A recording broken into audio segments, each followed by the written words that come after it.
The recording has begun. I have 5:31. Chair Schmidt, would you like to introduce the meeting? I'm going to ask if you might be able to do that, Ms. Leger. No problem.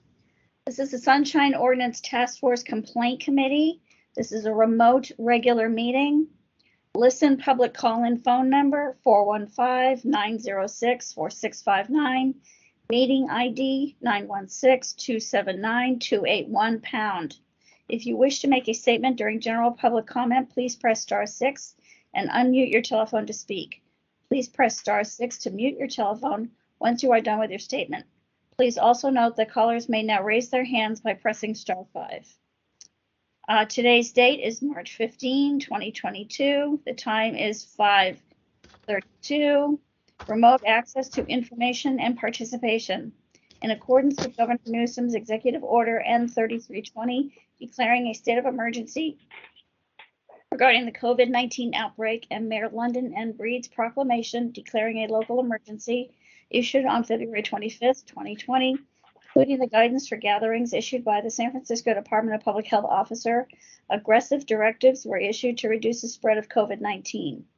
On March 17, 2020, the Board of Supervisors authorized their board and committee meetings to convene remotely via Microsoft Teams and will allow remote public comment via teleconference. Members of the public may participate by phone or may submit their comments to cheryl.leger@sfgov.org. That's CHERYL.LEGER@sfgov.org. All comments received will be made a part of the official Sunshine Ordinance Task Force agendas, and their associated documents are available at sfbos.org/sunshine.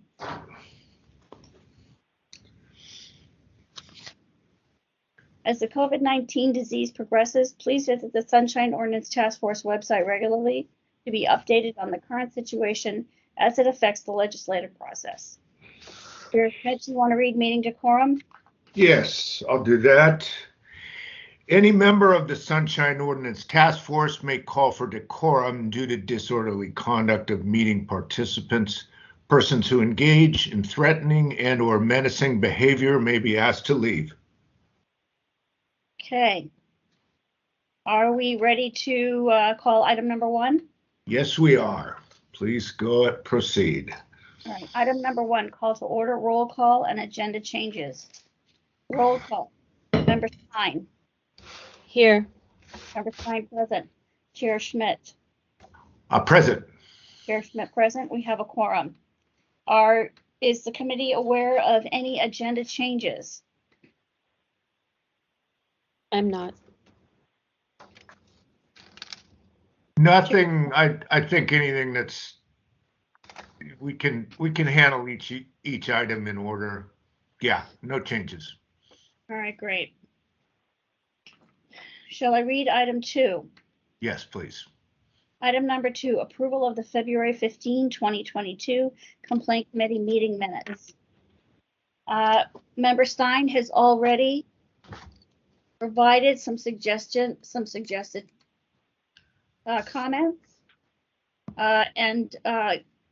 comments corrections, which I have made and are online. They may not be reflected in the packet, but they are online. Chair Schmidt, do you have anything that you would like to include? I do not have any changes that I wish to have made. Okay. But I'm sure that all Member Stein's adjustments should be appropriate. Yeah, I mean, they were tiny changes just so people know, like where a word was repeated or a name was incorrect or a title was incorrect. And then the only thing even slightly substantive was page 8, line 4. I just thought it didn't quite capture what I had said, where I talked about the process of overhauling complaints was how it was put in the thing. But what I was saying is that the process of hearing complaints that are clear-cut in committees, like the Bajanski matter that we heard last month, don't necessarily need to be heard by the full task force and should be included in a consent calendar. So that was the substance of my change. Great. Sounds good. So I moved to approve with the changes, and then we'll see if there's anything else that anyone in the public has. I'll second that.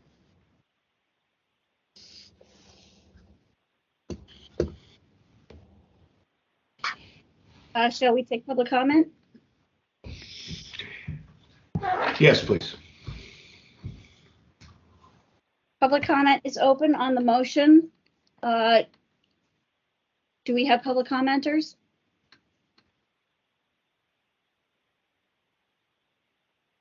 This is public comment on the motion to approve the February 15, 2022 meeting minutes with suggested changes by Member Stein. Anyone for public comment? Last call. Sounds like everyone's very happy with what we have. All right, so no public comment. Yeah, so let's go ahead with a vote.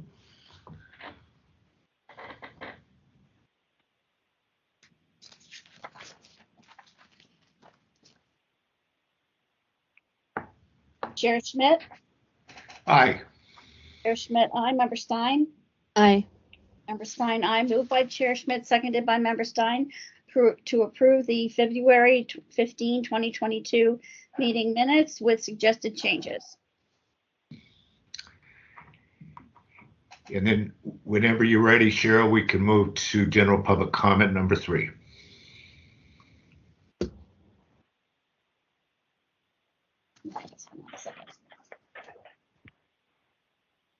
Item number 3, public comment. Members of the public may address the committee on matters that are within the committee's jurisdiction, but not on today's agenda.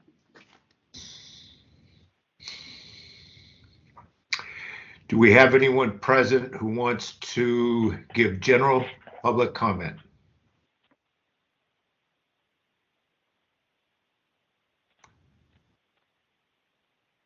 Anybody for general public comment?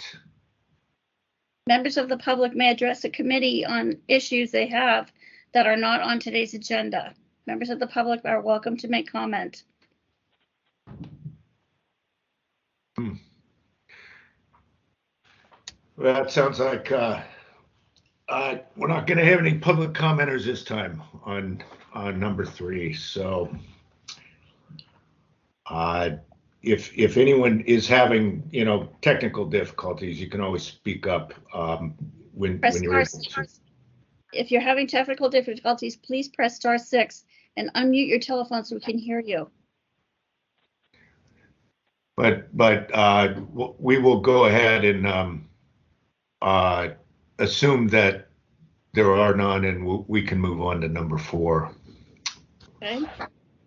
Yeah, Chair Smith, just to note that all members of the public's mics are live. Nobody is muted at this time. Okay, got it. Thank you, Administrator. Thank you, Mr. Young. So are we closing general public comment? Yeah, let's close it. Okay. Next item. We ready for next item, Chair Schmidt? Yes, please.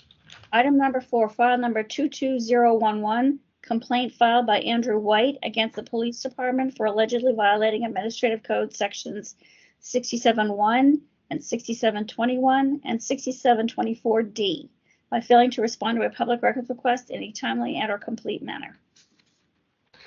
Okay, the first thing I want to do with this one, it appears that it's very connected to another case. Is Mr. White present here today?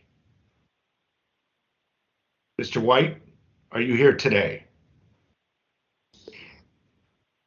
I think if Mr. White's not here, I wouldn't be surprised, and we should just go ahead and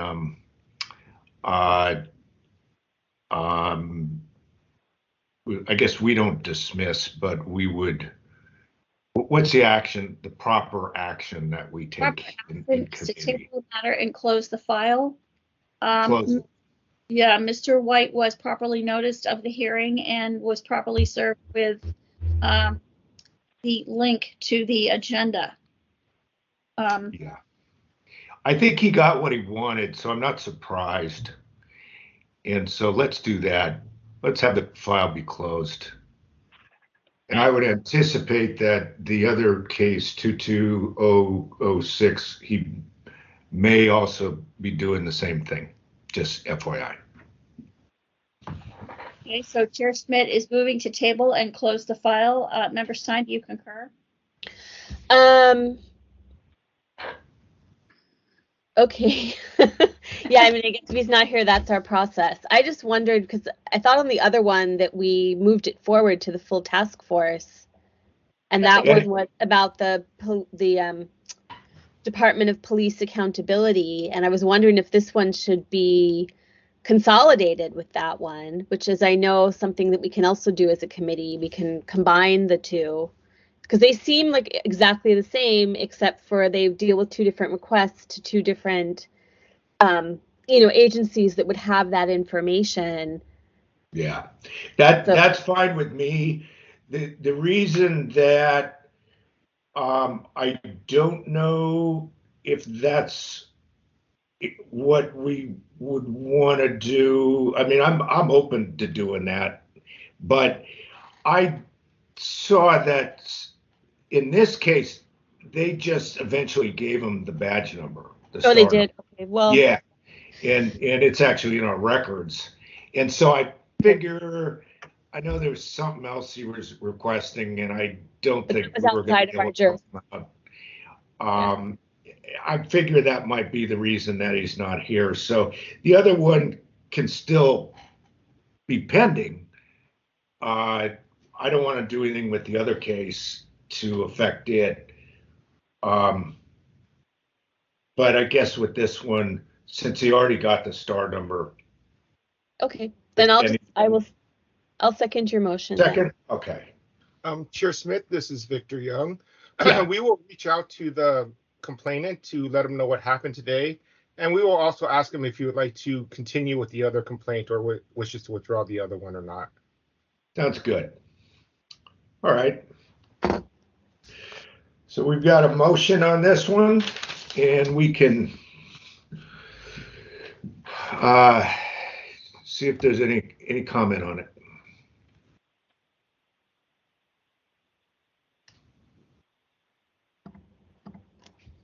This is public comment on the motion to table the case and close the file. This is a chance for members of the public to speak on this particular motion. Anonymous number 3, please. Okay, we got one. We got a speaker, and that will be the first speaker. Any other speakers at this time? Okay, whenever you're ready, Ms. Lejay, we can hear from Anonymous.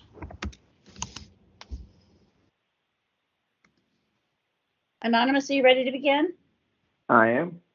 Hang on a second.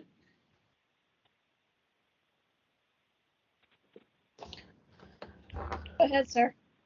Thank you very much. This is Anonymous number 3. I just say there was a conversation in between about potentially combining the cases, and I believe your own rules don't allow you to combine cases for two different agencies because two different agencies might have different defenses or might want to respond. One might want to give the record and the other one might not. That's all I had to say. Thank you. Okay, so let's go ahead with the vote. Thank you. Hang on a second.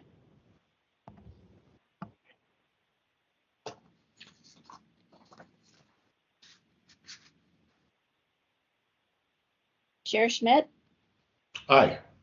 Chair Schmidt, aye. Member Stein? Aye. Member Stein, aye. Moved by Chair Schmidt, seconded by Member Stein to table the matter and close the file. Good.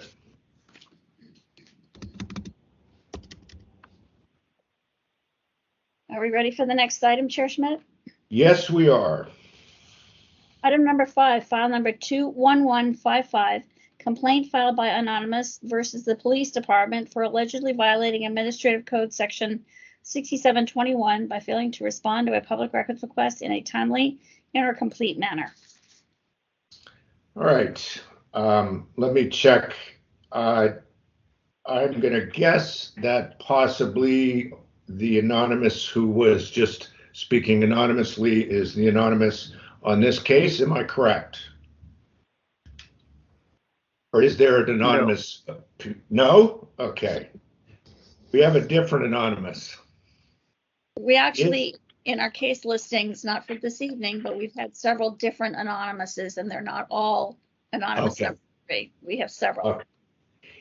So the anonymous on 21155, is that anonymous person here for this case?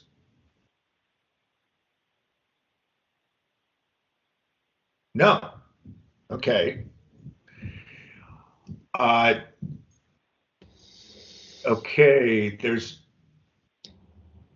nobody here on 21155 for the complainant. How about, oh, I'm sorry, did I hear something? No, nobody's here. Okay. Police department, is there a representative of the police department here?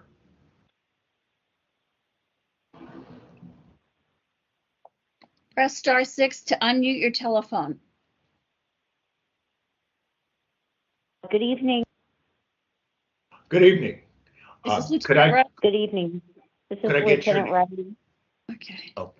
Okay, great. Lieutenant So we Riley, have someone okay, here please. from the police department, but it appears that the complainant is not here. And so therefore we should be considering whether to do the same with this matter. Member Stein. Yeah, well, it's my understanding that it is still our policy, right? That if somebody's not there, that we don't hear the case, even though we're reconsidering that policy. So I would just say for consistency, if the complainant hasn't turned up, that we table it. But I am wondering from Victor and Cheryl if they heard anything from the complainant. No. No? Okay. In a way, I got a sense on this one too that eventually there was something that was provided. And so maybe even though there does seem like there's a significant delay issue, it might be that they don't want to proceed with the complaint. So maybe we just treat it that way. And then, yeah. So I think we should do that too. So if that's a motion, I second it. Okay. Laura, you were moving to table the complaint? Yeah, to table this matter without prejudice or whatever, whatever it is. Yeah. Tabled without prejudice. I like that. I'm just typing on my notes.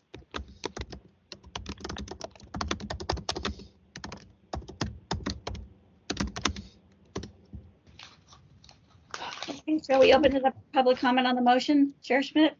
Yes, please. This is public comment on the motion to table the matter and close the file without prejudice. Do we have public commenters? Anonymous number 3.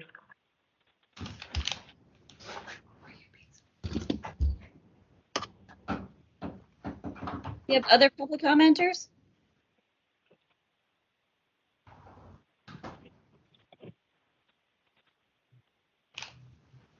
This is public comment on the motion to table the matter and close the file without prejudice. Okay, let's go ahead with our public commenter. Right. Anonymous number 3, are you ready to begin? Yes, ma'am. Go ahead, sir. Can someone mute themselves? Somebody's like crunching paper. I don't know what's going on. Anyway, good evening. This is Anonymous number 3. 2 different comments on this.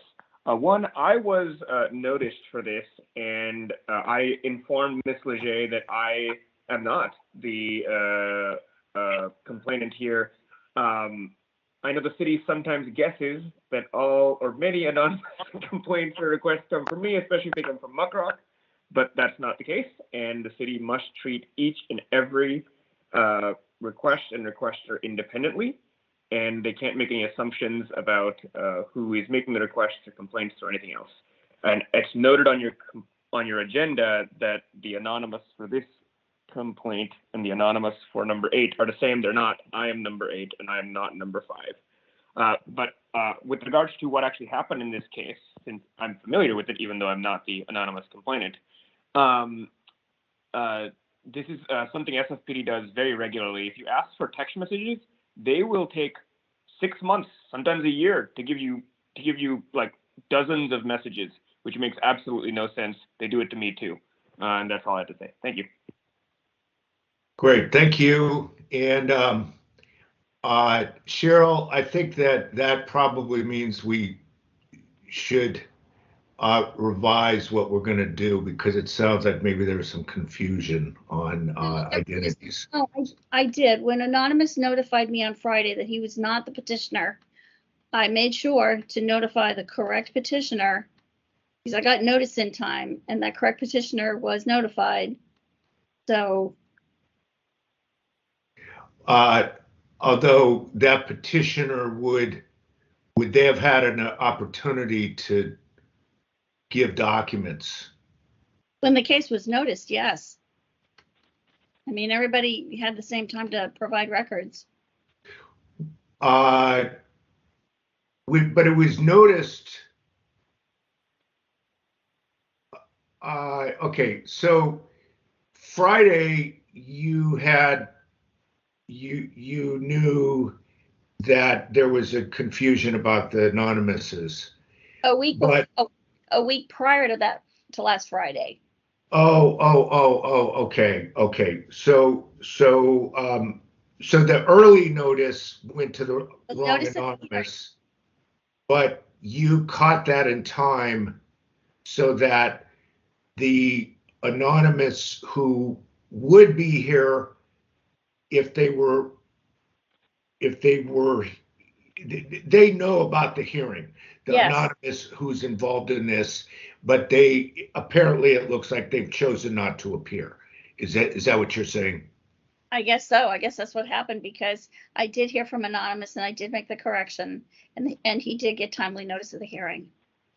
Okay. Then I don't think we need to make any changes. So I guess unless Member Stein has any comment on that, I think we could vote on this one.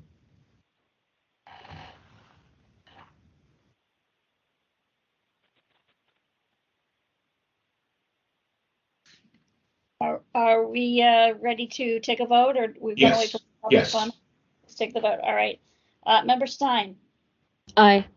Member Stein, aye. Chair Schmidt. Aye. Chair Schmidt, aye. Moved by Member Stein, seconded by Chair Schmidt to table the matter and close the file without prejudice.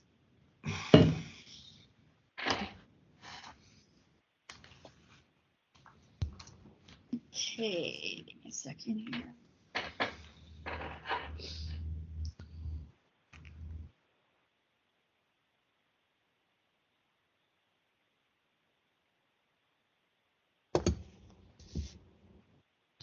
We're ready for item 6?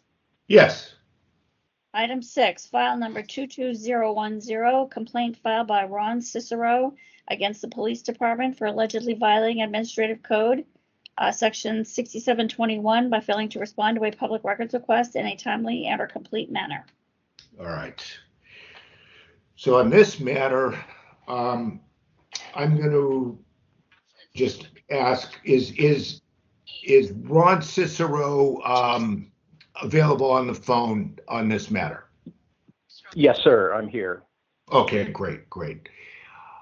We had 2 no-shows, and so I want to make sure that we take roll here. Understandable. Thank you. And so I believe that there is someone here representing the police department on this.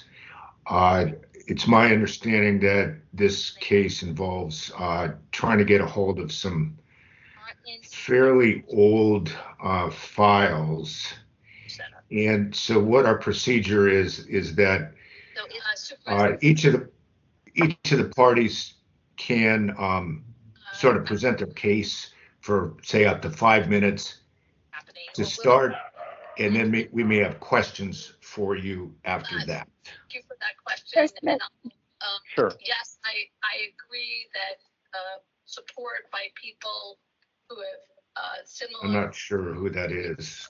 Yeah, I'm hearing other crosstalk. It's a vital part of recovery. Can we please ask that if you are speaking to mute yourself? We can hear what you're saying, and we are in the middle of a hearing.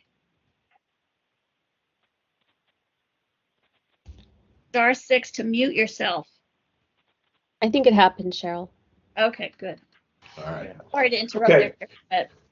So we can, let's go ahead.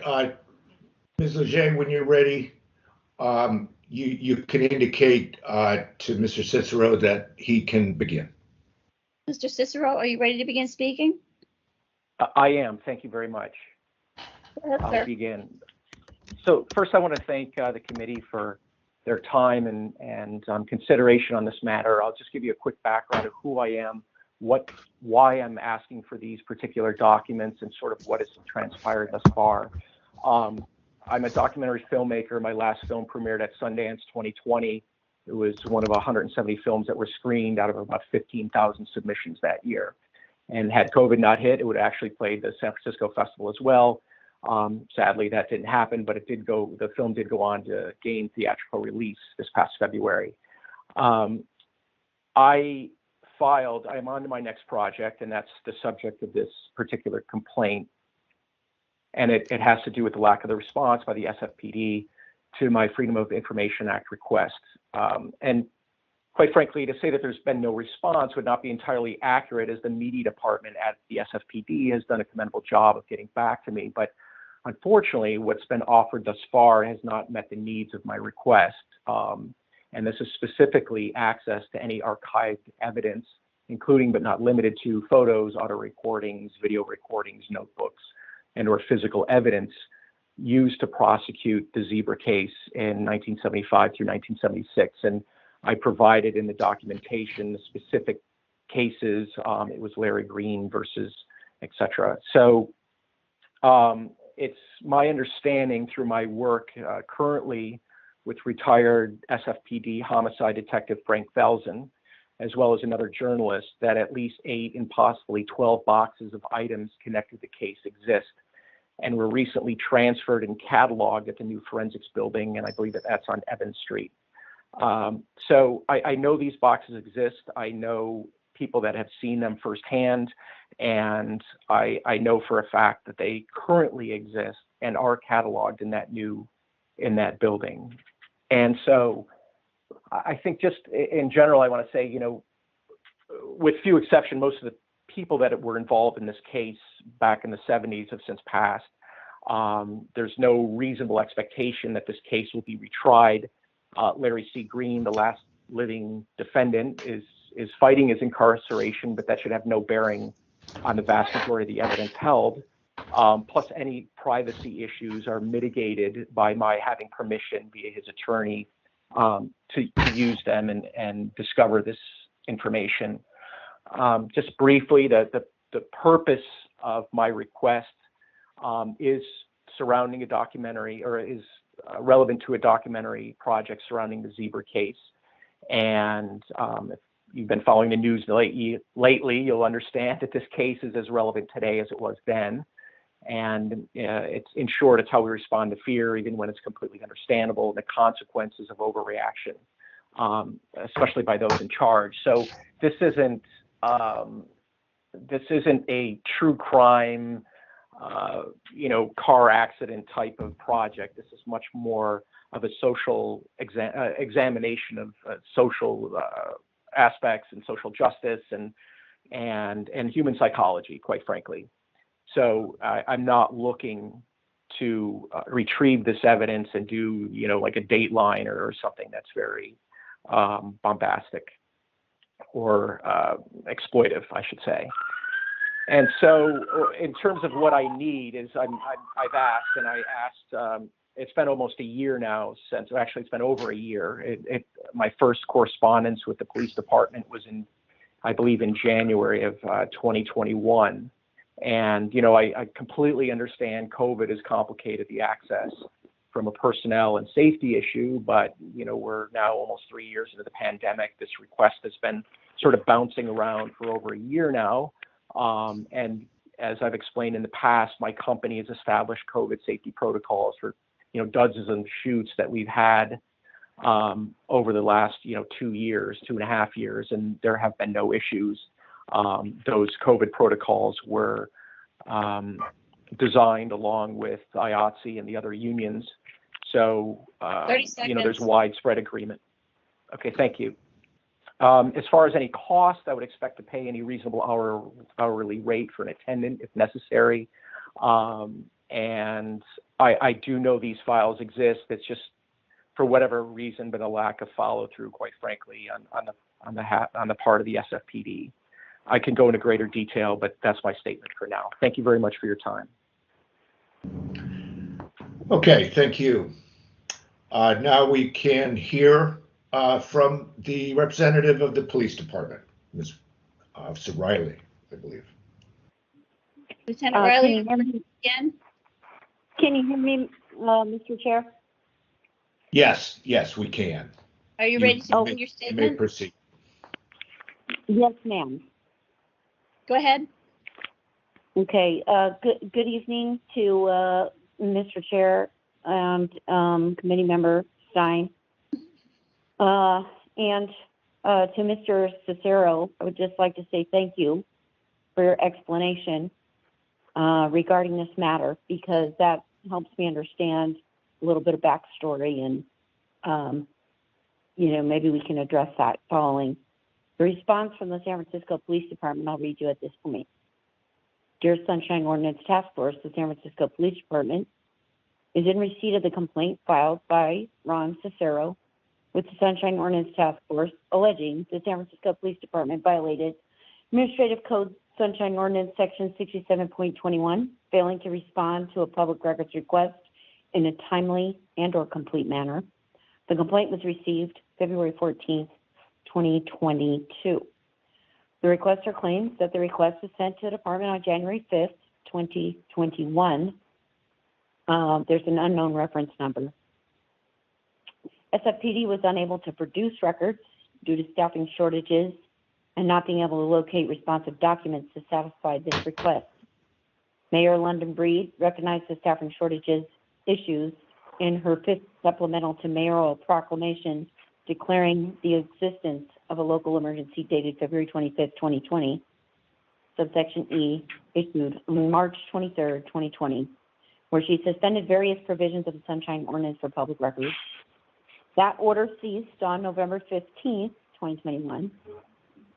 Officers Lobsinger and Rueca have queried through all available channels where these documents may be located, and were not able to locate any responsive documents at this point, despite the requester's source stating that the documents exist.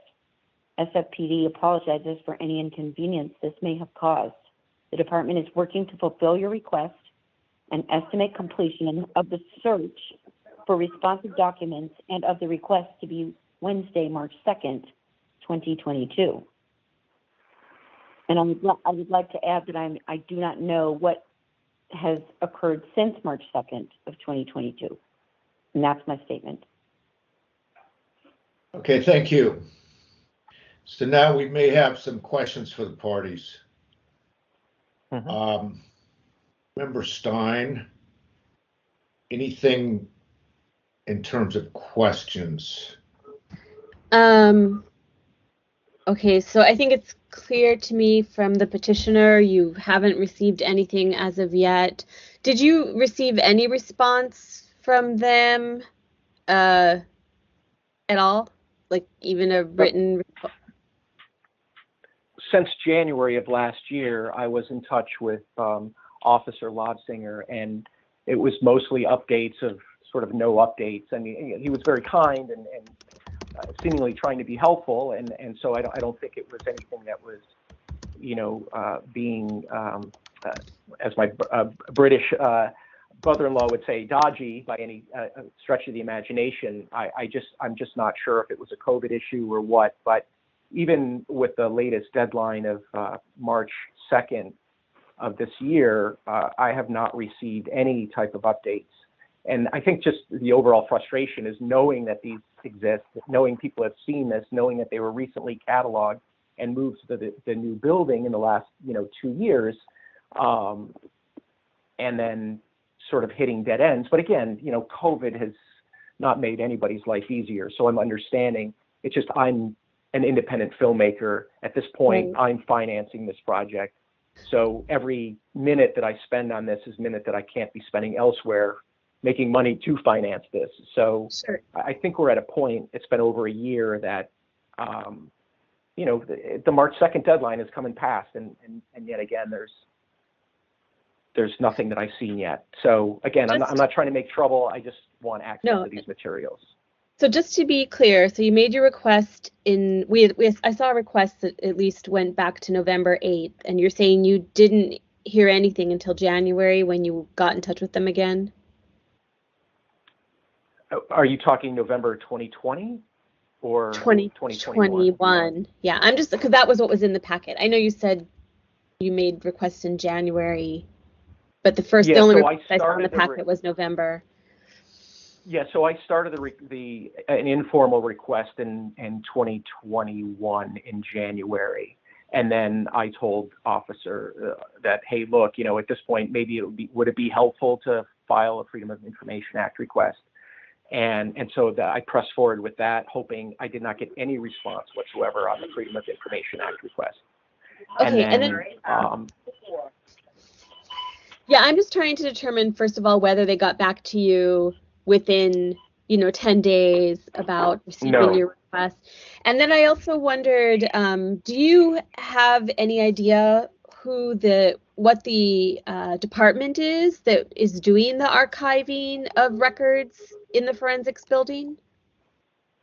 Like I said, this came through retired Detective Frank Felsen, who has a direct line to those folks. Quite frankly, I didn't ask, and I'm not quite sure if I'd feel comfortable divulging that. But, Frank obviously had a long history with the department. He's has been an incredible resource, and I tend to take what he says at face value. And I think he also understands. I'm asking because sometimes we've seen within these agencies that, like, the left hand doesn't always know what the right hand is doing. And so that's why I was asking if you had any ability to kind of pinpoint, if we're going to go forward trying to get these records, who might be archiving. Yeah, it's my understanding this individual was directly responsible for setting up the archiving of this forensic material at the SFPD. Okay. And then for the respondent, can you describe what you know of the search process for these records, and whether you know of any kind of archiving department or anyone who's doing archiving of records from the 70s, and whether they've been queried?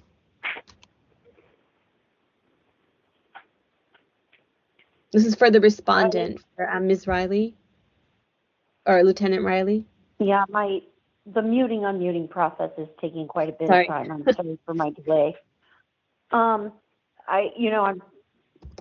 This is my understanding, and I would say that some of these requests are routed to different divisions or units within the police department based on requester. And Mr. Cicero would be, in short form, classified as a person of the media based on the basis of his what he's going to accomplish. However, I don't know what knowledge, I can't speak for the knowledge base of the officers and staff working in the media department, if they would have any information about when, how, and what materials and any documents or evidence was moved to the new forensics building. So they would not be privy to the actions under that particular division. So, at this point, I would think they had explored all of their own resources. But I would invite Mr. Cicero to call me in the office or email me, and I can work on this. I don't know, the transition to the new building was obviously delayed due to COVID, I would imagine. I don't know the processes in place, and I don't know how long it took to catalog and move to that system in that building. So it very well could be that,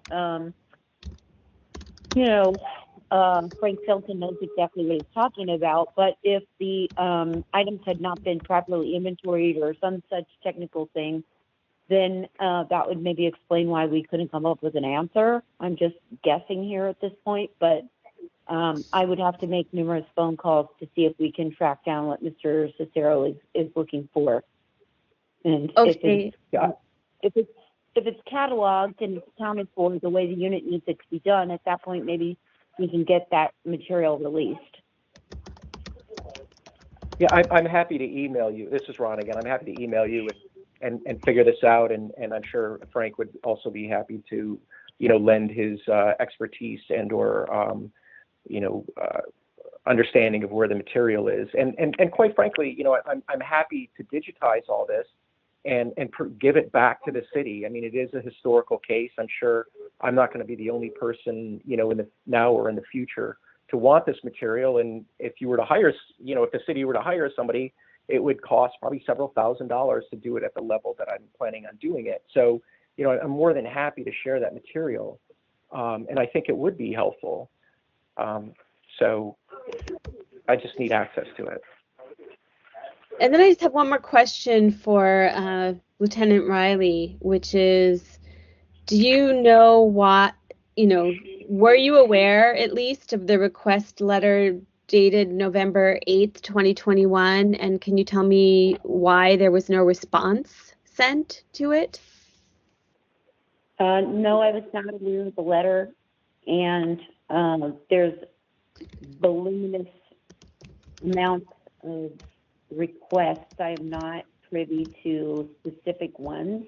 And the second question was, do I know why there was no response? And the answer would be no. Okay, those were my questions. Thank you. Okay, I have a couple of questions for Lieutenant Riley. Are you currently the custodian of records who would be handling the response to Mr. Cicero's request? Mr. Chair, I am not the one that would that be? Well, let me answer really quickly. Let me clarify. I'm the department representative for all of this, all the requests. However, I would not be the one person interacting with Mr. Cicero to get these documents to him. That would be legal assistants that are working for the department. So that, we need to produce it in such a way that it's trackable. And so I don't do that. I don't do the kind of boots on the ground work there. But I can absolutely make myself available to follow through and see how far I can take this and find out what division we need to get this request to fulfill as much or, any or as much as we can do. Okay, and that's what I'm basically trying to get at is Mr. Cicero needs to have someone who can find, who knows, how to do this. And it sounds like that may be you. You're here, so I assume you have a role with the records. Do you? You said something about how there are other people who are responding to this request, as opposed to you. There are other people who are either, I don't know, searching or not searching for the records. What were those names again? Well, the names that were in the letter were Officers Lobsinger and Rueca, and they were working for the media division. Okay. And that's why I think, Yes. So, So I think we need to move this request out of the media division and kind of expand the search into maybe the division that's handling the forensics building. okay, and is that something that you can facilitate, or Yes. or is okay? You can do that. Yes, All right. sir. I'm going to push this request out of that element, and we'll figure out who is the responsive person over that building that needs to see this request and fulfill it to the best of our ability. Okay, and it's that building down on Evans that possibly is housing the records, correct? Yeah, according to the information that Mr. Cicero has, that is Yeah. a possibility. Okay. That's my understanding, yes. All I right. mean, can I throw in another question, I guess, Yeah, for go Ms. ahead. Riley, which is that do you know of any other repository for, archival police records from the 70s? Like, is there anywhere else that would be? So we Especially have audio visual media? Sorry. Well, we don't store information.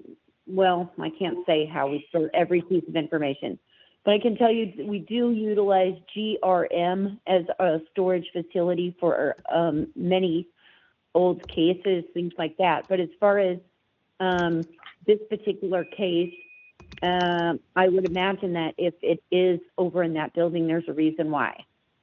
So, and What it is might GRM? GRM is a storage facility. I don't know what GRM stands for, but that's where we file, paperwork and whatnot off-site. Okay. It's kind of like that Mountain Company also is used for storage of records, things like that. Mountain. Okay. Sorry to interrupt, Chair Schmidt. Oh, that's all right. I think I ascertained that it seems like Lieutenant Riley's got some ideas on how to go forward with this. I'll just ask. It's just Lieutenant Riley. Sometimes we go through this process and we sort of like learn something new. Is this the first sort of contact you've had with the idea that these records could be located physically right now at that Evans Street storage? Yes. Okay. So okay, that's all. All right. No more questions from me. And so I will explain to Mr. Cicero is that we generally try to look at your case. We try to look at various issues that we may spot as we're sitting here today. We can do different things with it. We can't make what's called a decision, although I don't know if decisions are necessarily what you're looking for. I think very important for you is just to get these records. Correct. What we would do is, there may be what are called violations in terms of delay, failure to adequately search, failure to give you assistance. And that's something that this task force has jurisdiction over hearing about. We don't decide that here today, but you may eventually have this where we would send it to what's called the full task force, and there might be a decision on that. It might, on the other hand, be that if we, knowing what the police department knows now about what you know in terms of details, and it seems like they're now more attuned to your case. Maybe they'll find these records and you'll get what you want. I don't know. So that's that's where we're at. Member Stein, I guess, we could do either we set it on or we, put it in some sort of a status where we, try to make a request to the police department to look into this. What do I'm open. Yeah, I just wanted to add for Mr. Cicero that, we are, our task force is here to encourage access to public records and to make sure that people can get access to public records when they are truly public. And we are actually agnostic as to the reasons why people might want those records, although I think in your case, it's kind of one of the highest orders of reasons why somebody should have access to public records if they're from the media and they're, taking a serious look at something. And technically within the Sunshine Ordinance, these departments are also meant to help you find the records if they don't know where they are. So I just heard kind of a reticence from you about kind of sharing that you had some source into where these records might be, but technically they're supposed to work with you. And I think it's okay for, without revealing sources or anything, it's okay for you to say, I think they might be here. Can you check into that, right? And particularly, it might be that the SFPD media department is really just kind of handling more contemporary issues and doesn't really have a full picture of where older cases might be archived. So I just wanted to kind of put that in there. And, I definitely see potential violations here of CPRA 6253B for failing to make records available that are probably there, and 6253C for failure to respond to a request within 10 days, multiple requests, in fact. I would love to just see these records produced or, Yes. see the person have access to these records. So, I'm kind of two minds. I kind of want to send it forward, barring, if the production of records doesn't happen, but I don't know how much time we would want to, I don't know that we'd want to slow it down, really. We might just want to send it forward because that just keeps the leverage going to get these records.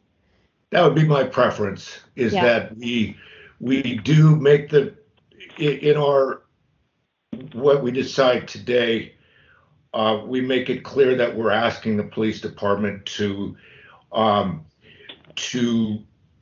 look specifically into the information about the archives, and there's a good chance, a fair chance, whatever, that these are many boxes that would be located down at the Evans Street facility. Yeah, and yet I think also that we keep some leverage with the police department, which I think we need to do, by saying that, let's see if we can avoid going to the task force, but we want to schedule this for a task force hearing so that we can expedite the matter. But if the records are produced before then, and and then it's not needed, that's, we can consider that at that time, I think. But I just also want to make clear to Mr. Cicero, the reason I'm talking about CPRA, which is the California Public Records Act, as opposed to the Sunshine Ordinance, is that this request took place over a period where some aspects of the timeliness of the Sunshine Ordinance were not in effect due to a mayoral proclamation because of COVID. Understood. But under the California Public Records Act, there's still a duty to provide public access to public records in a reasonable time frame, and I don't think that happened here. All understood, and I do appreciate your time, and I'm looking forward to working with Lieutenant Riley and her folks there at the SFPD. And I do, from the plan that you just outlined, it seems very reasonable, because ultimately I just want to get the records. I'm not interested in pursuing this or adjudicating this or any further. Sure. So Okay. I could make a motion that these records are public documents that are under our jurisdiction, that we would forward this complaint to the full task force with the recommendation of finding a violation of CPR 6253B for failing to make records available in a reasonable time frame, and 6253C for failure to respond within 10 days about the status of a request. If the records are provided before that, we can dismiss the case at the full task force level, but otherwise I think it should go forward. I'll second that. So Cheryl, when you're ready, if there's anyone who wants to give public comment on that. Second, I'm taking notes.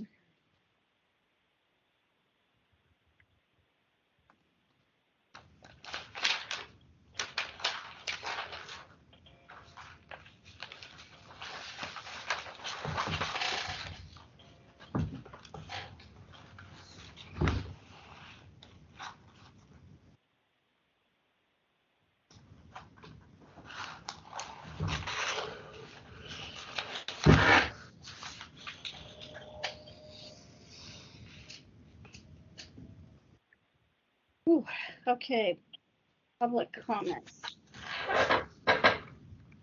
Do we have public commenters on the motion? Anonymous number 3.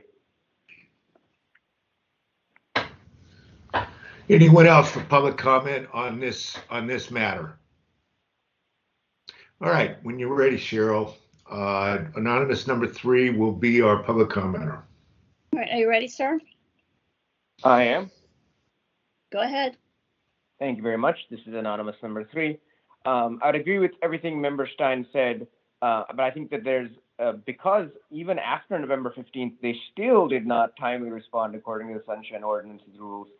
There may still be Sunshine Ordinance violations as well, because the Sunshine Ordinance with respect to public records was completely in force as of November 15th. And so they had to produce the records between, 10 days after that, and they didn't do that either. So I say that, and I understand this complainant may have no interest in pursuing it, even if they get the records, regardless of how many violations there are. But one of the reasons it's important to go to the full task force anyway is, I don't know how many times this committee has seen it, but I know the other committee has seen it, is time and again, agencies will come here and tell you, yes, we'll do everything the requester wants. And when push comes to shove, until the date that the full task force hearing is agendized, many agencies just blow off the requester anyway. Thank you very much. Thank you. We have other public commenters. This is the last call for public comment on the motion.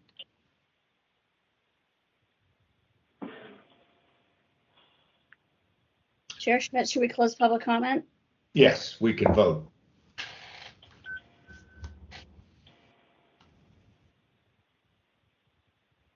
Member Stein. Aye. Member Stein, aye. Chair Schmidt. Aye. Chair Schmidt, aye. Moved by Member Stein, seconded by Chair Schmidt to find that there is jurisdiction, the records are public, and to forward the matter to the task force with a recommendation to find a violation of CPRA 6253B for failing to make records available, and 6253C for failing to respond about the status of the request. Were there other violations that I missed? No. Okay.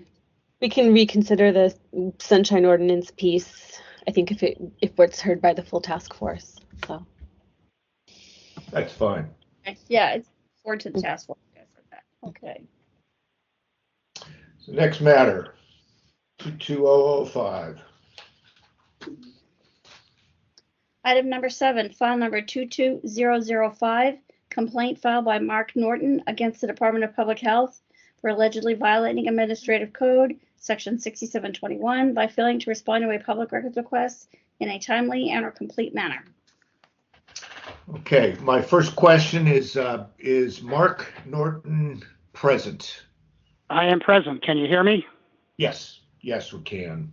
And is there a representative from the Department of Public Health?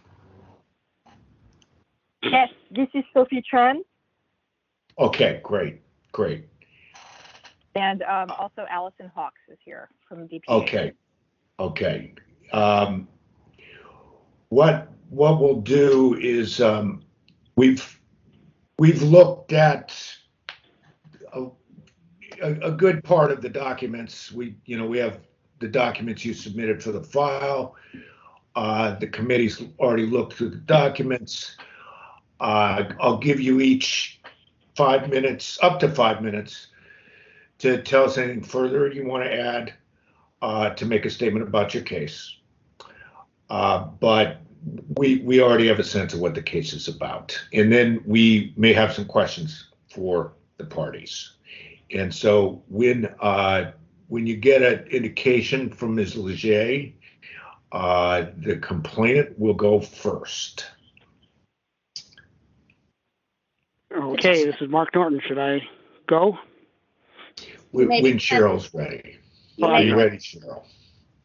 Go ahead, Mr. Norton. So I submitted a statement last week, which I know is included in your packet. It's sort of at the end of your packet. It says statement by plaintiff, and it's dated March 10th. I'm assuming that when you guys said you've looked at everything, you've seen that statement, which pretty much summarizes my case. But just really briefly, I made a request back on October 10th of 2021 for documents reporting on COVID-19 infections among workers and or patrons at Oracle Park, that's the Giants ballpark, during the 2021 baseball season. I'm a food concession worker at the ballpark, so I have a considerable interest in the matter. And I gave an example that folks in Napa and Sonoma County had done a report on a Bottle Rock Music Festival and determined how many people they think got COVID as a result of that festival. I didn't hear anything back from the department until I queried them in January of this year. And then I got an email from them saying, well, they're working on a response. So at that point, I filed this complaint. They then gave me some documents after I filed a complaint with the Sunshine Ordinance with you guys, and it immediately closed my case. When I looked at the documents, they were entirely 24-hour daily situational awareness reports. That's what they called them. And the only real relevance was that they listed events that were happening on various days, and they listed Giants games. There's no report on who got COVID or who didn't or anything about that. So fine, if that's all they have, that's all they have. So I figured, I guess I just didn't do any investigation. So I emailed them and asked them to confirm that. I said, okay, I got what you gave me, and I guess that means you didn't do any reporting on or investigation of who was getting COVID or wasn't getting COVID at the ballpark. Then I get a very strange response. This is, I note, after the case had been closed by DTH, and they said that they withheld some documents because they were privileged because they involved the city attorney's office. And, so I emailed them back and I said, well, gee, guys, why didn't you tell me this, that you were withholding documents before you closed the case? You think that would be the normal expected procedure? And they emailed back and said, well, we don't have to, so we didn't. And then I asked them, well, could you give me some list of the documents that you withheld and the reasons for each document that was withheld? And they said, no, we don't have to do that, and we're not going to. So there's several things here where I think are clear violations. One, they obviously didn't respond in a timely fashion. They waited till months to even acknowledge my request. They closed the case without informing me that they were withholding some records. They haven't provided any information about or a log of any kind about the records they've withheld. They just sort of generally say that they're involved the city attorney, so we don't have to give them to you. They said they can only provide the log in a litigation context. I don't know if a Sunshine Ordinance Task Force complaint is literally a litigation context, but it sort of feels that way to me. But most importantly, what this post-closing my case seems to suggest is that they have some report about COVID-19 at the ballpark and who got it or who didn't. But somehow the city attorney's name got on this report or this set of reports, or maybe they CC'd the city attorney, so they're just not going to reveal it. And it doesn't make any sense.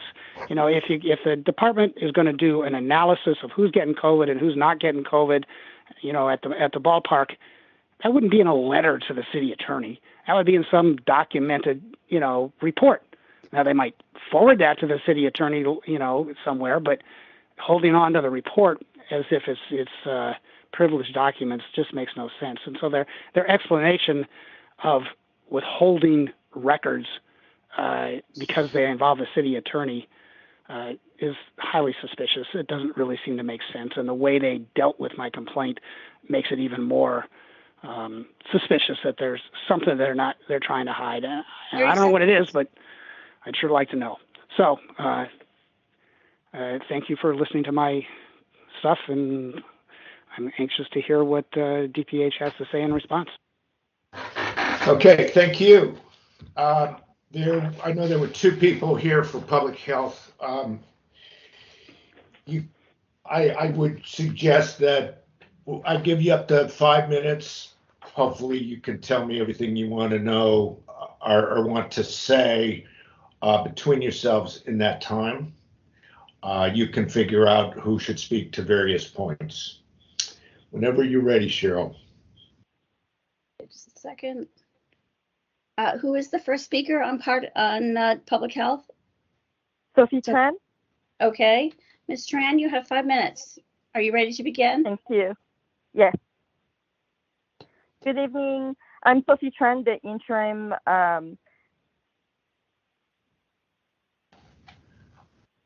Go ahead. Sorry, can you hear me now? Yes. Let me restart your time because there was a silence there. Sure. Hi, this is Sophie Tran. I'm one of the interim custodian of record for the Department of Public Health. I would like to acknowledge that we did receive Mr. Norton's request on October 10, 2021, due to COVID-19 emergency response, staffing turnover, and shortage, further limiting our ability to timely respond to his request. We were having difficulty at that time. In January of 2022, when we started to work on our backlog of requests, we got to Mr. Norton's request.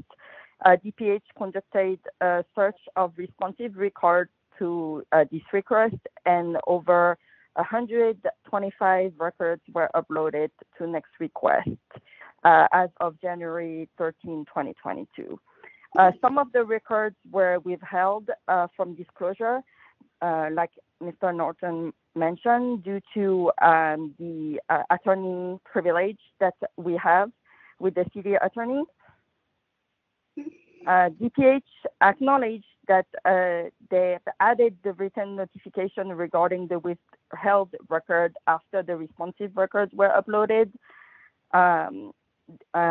There was an oversight of the interim public record at that time, who were being trained and oriented to their role.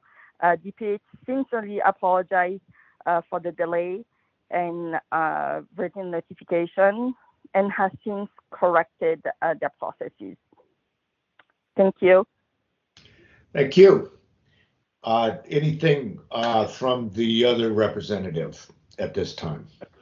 Yeah, this is Allison Hawks. I'm Director of Communications for SFDPH. I will take on just a portion of the response on the litigation context and the City Attorney's Office, why we withheld the documents. Mr. Norton messaged DPH once again following what was recently communicated, asking that the department provide an index of the documents withheld due to attorney-client privilege.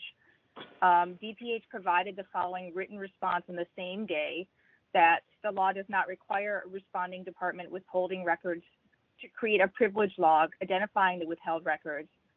It is common to prepare a privilege log in a litigation context, but this litigation protocol is not applicable in the public records context.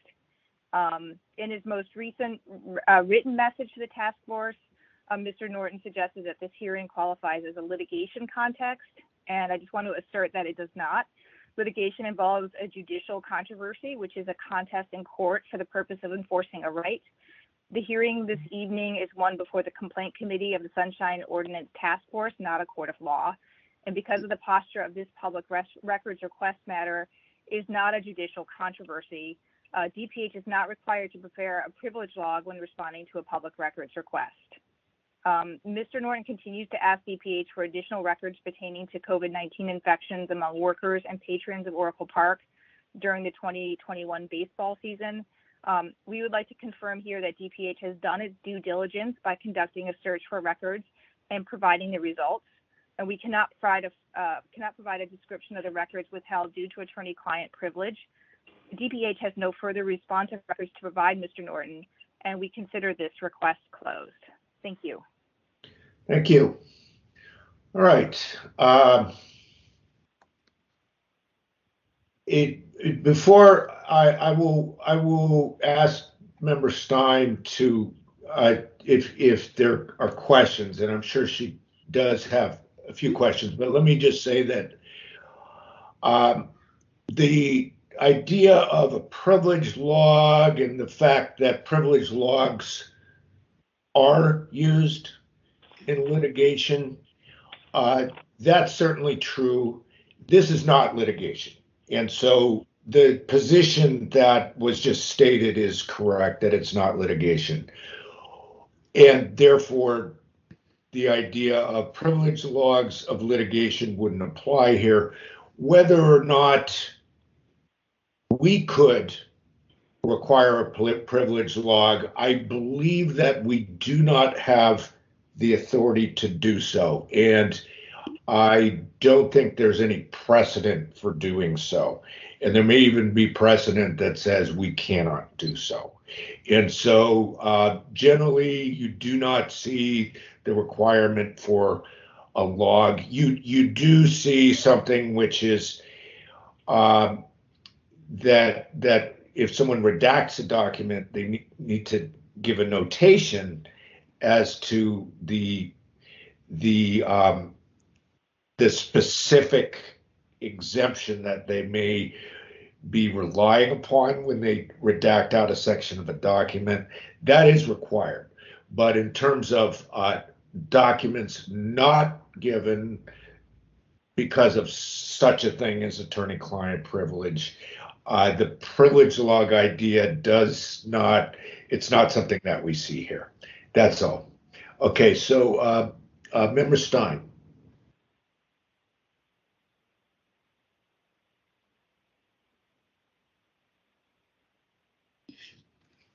Laura, you're on mute.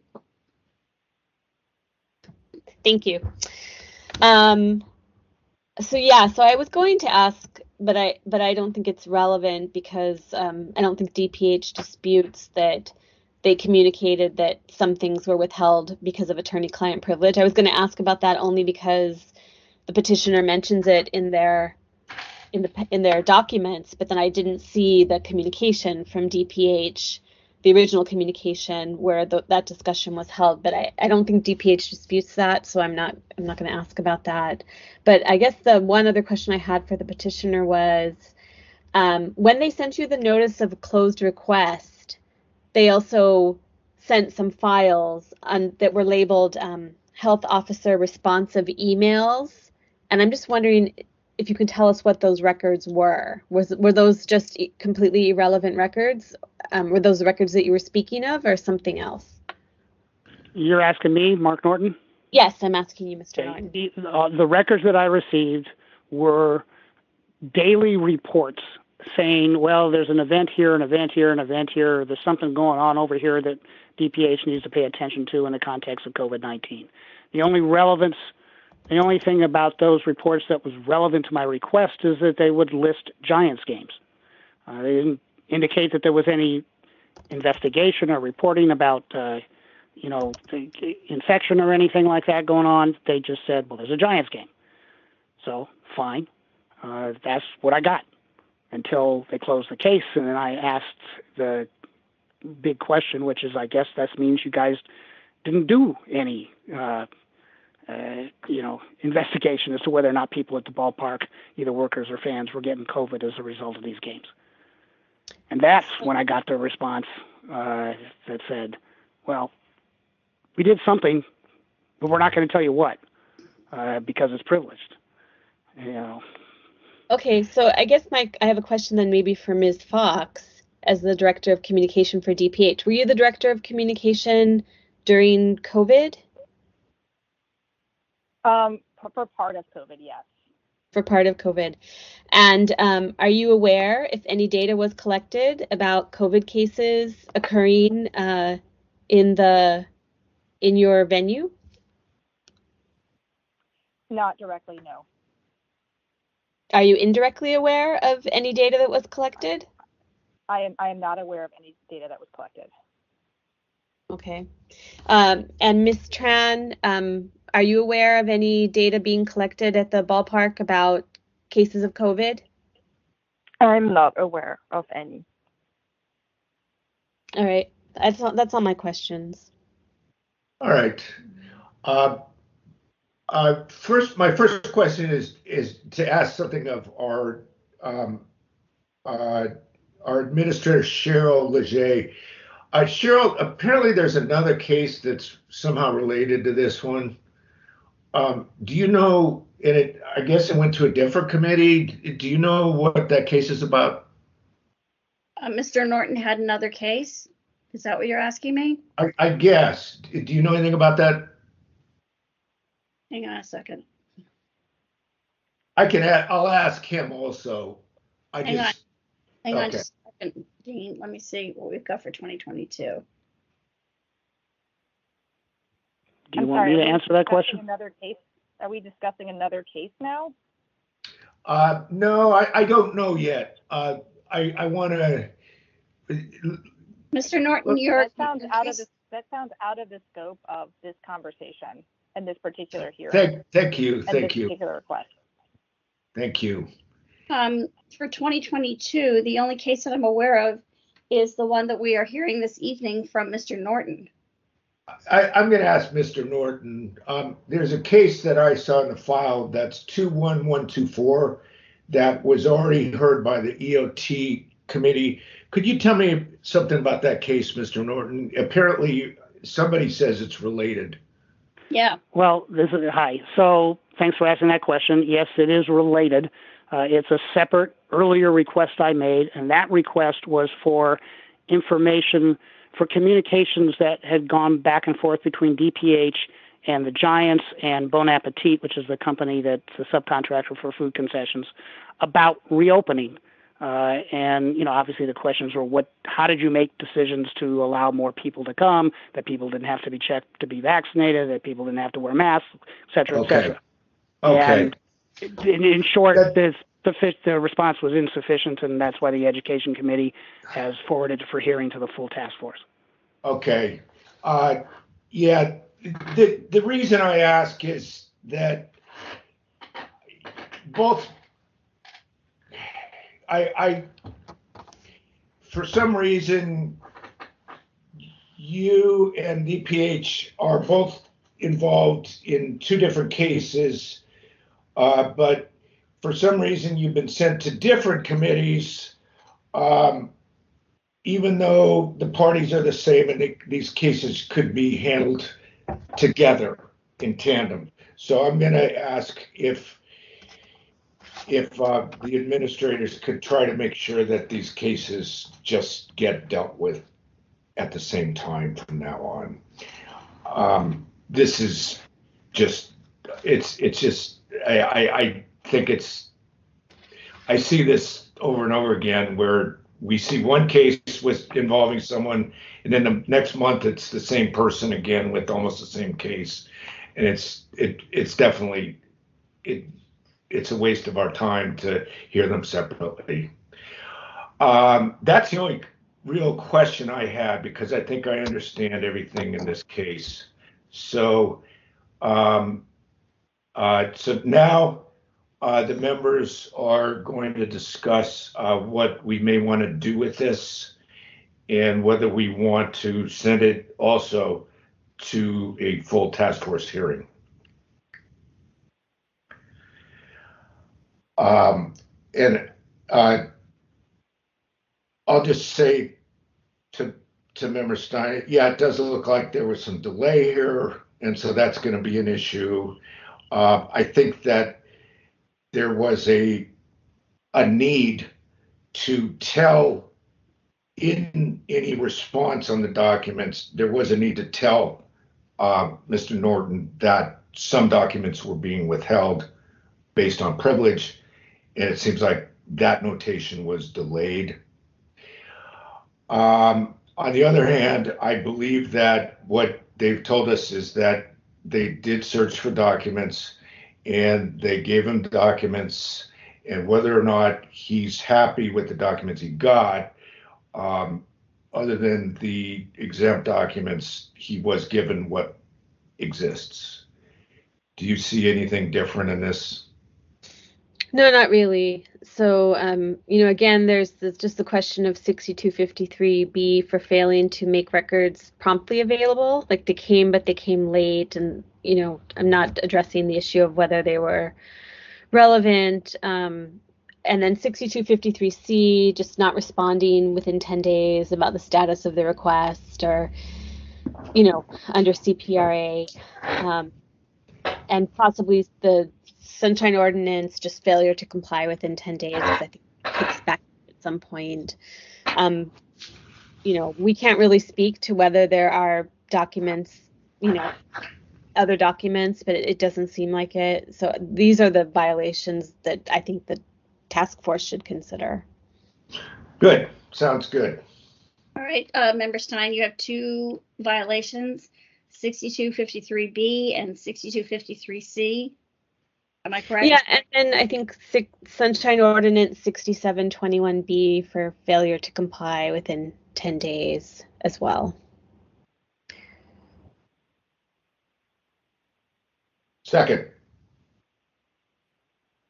So that the docs are public and under our jurisdiction. Do I get a chance to make a comment? Not at this time. Okay. It looks like we're going to be sending your case to be heard before the full task force. We can't make a decision for you today. We're just a committee. Got it. Thank you. Sure. So there may be someone who may want to give public comment on the motion.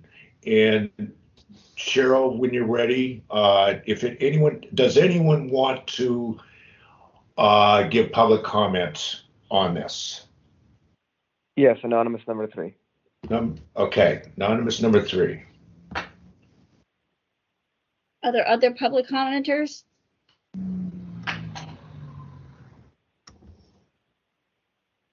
All right, anonymous number 3, why don't you make your comment and we'll see if there are other public commenters once you've concluded. Are you ready to begin, sir? I am. Go ahead. Thank you very much. This is anonymous number 3. I think the chair mentioned it, and it should probably be added to your motion. There's a clear 6727 violation here.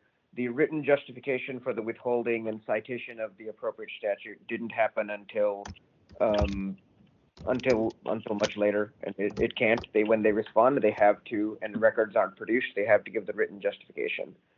He doesn't need to know, the requester doesn't need to know to ask for that later on. Many requesters don't know, and they're not required to understand what the paragraphs in the Sunshine Ordinance say. The law obligates the city to comply whether or not a member of the public knows all the details of the Sunshine Ordinance. So I would suggest, as the chair, I think I'd mentioned, to add a 6727 recommendation as well. Thank you. Thank you. Member Stein, would you mind if we just... No, I mean, I can amend the motion to add 6727 that a written justification for withholding was not supplied in the initial response. Yeah. Thank you, anonymous number 3. Okay, so I guess let's go ahead with a vote.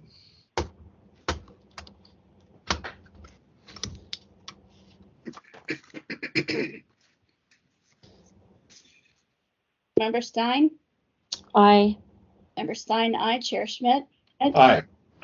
Schmidt, aye. Moved by Member Stein, seconded by Chair Schmidt.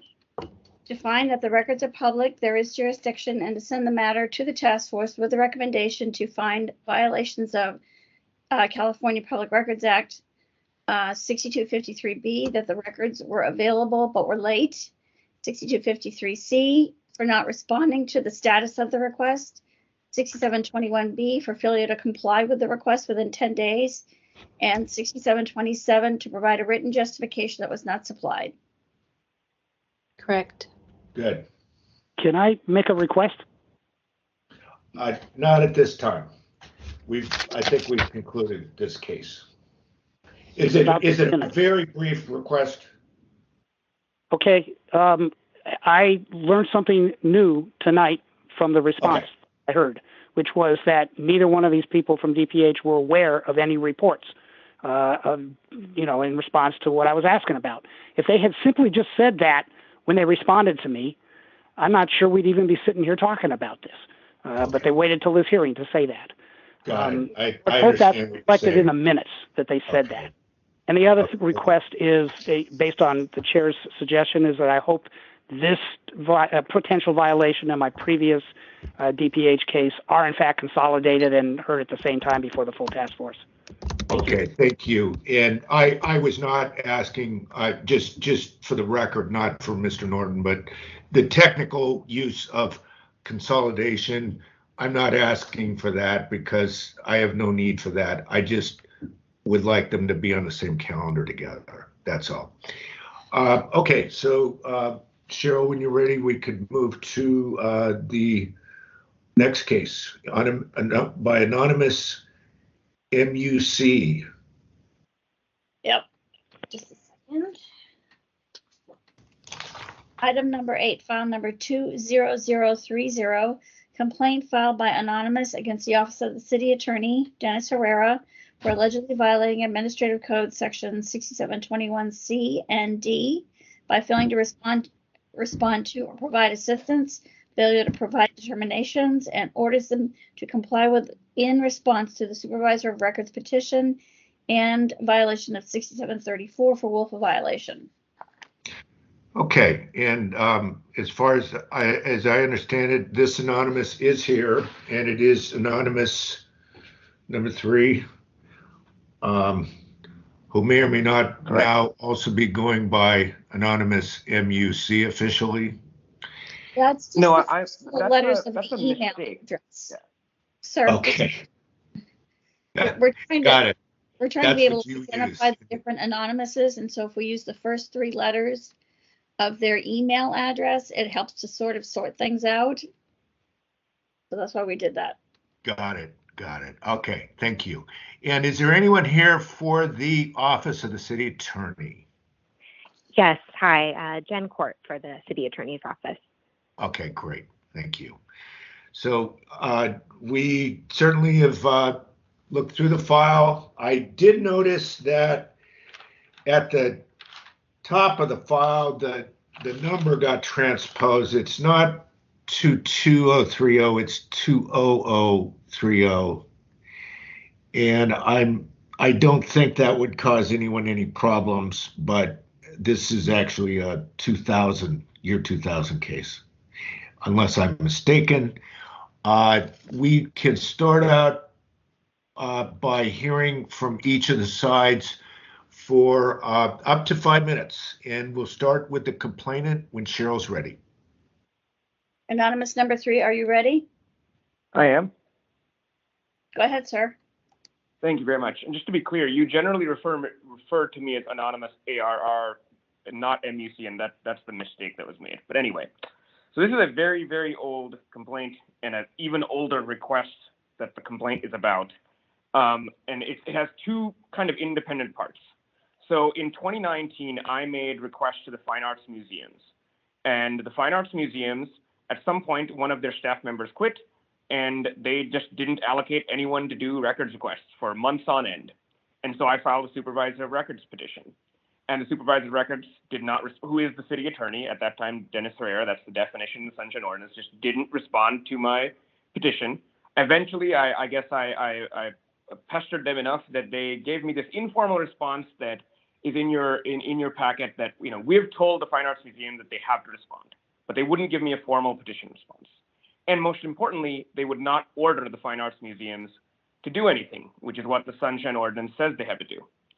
And as far as I know, the City Attorney never does this part of the Supervisor of Records duty. And as you know, the SOTF, have 2 different jurisdictions. One is the normal one you use, which is to determine that a record is public and order it disclosed. That's 6721. But you also have another jurisdiction, which is you can determine that any city employee has violated the Sunshine Ordinance. And I'm asking you to determine that the city attorney violates the Sunshine Ordinance by never actually doing the job as defined in the ordinance of the supervisor of records. And they argue you should rule in their favor because the city charter would not allow them to make these kinds of orders. And if that is what a majority of the task force believes, I encourage you to rule against me on that portion. Because if that's the case, if it's the case that the Sunshine Ordinance can't actually be implemented, I'm going to work on changing the Sunshine Ordinance so that the supervisor of records is not the city attorney, and we can actually have someone who will order the city to actually do something. Because as far as I know, they've never actually issued these orders. The second part of this is I wanted those orders, right? Or more relevantly, I wanted them to have to state that there are no responsive records, that they don't exist, and those orders just don't exist, which is, as far as I know, there have never been these orders, whether for me or for any of the other people who petition the supervisor of records. This last part is much simpler. There's no reason they can't tell me that the records don't exist. It's just, they have to do that not just under local law, but they have to do it under state law, right? Under the CPRA 6253, they have to tell me, they have to give me a notice of determination of whether those records exist. And their response, go look at the supervisor of records annual reports, is not a proper determination. They have to tell me, do those orders exist or do they not exist? Almost certainly, if you look, they don't exist. I don't have the obligation to go do the search for them. That's all I wanted them to say. And they, for some reason, refused to state, yes, there are no such orders. They have never issued an order. There are no responsive records. And there's no reason that they should not have to respond and say those orders, supervisor records orders, simply don't exist. And those are the two kind of independent parts. And again, I encourage the task force to rule against me on the first part if that's what they believe, that the charter means that the city attorney doesn't have to issue orders against the city. Because then there's no point in having a supervisor of records. The public never wins. The public will always lose, and they will never get an order in favor of requiring the disclosure of records. That's it. Thank you very much. All right. Thank you. Now we can hear from the respondent. Hi. I'm sorry, I didn't get your name. Oh, sorry. Jen Court, Kwart.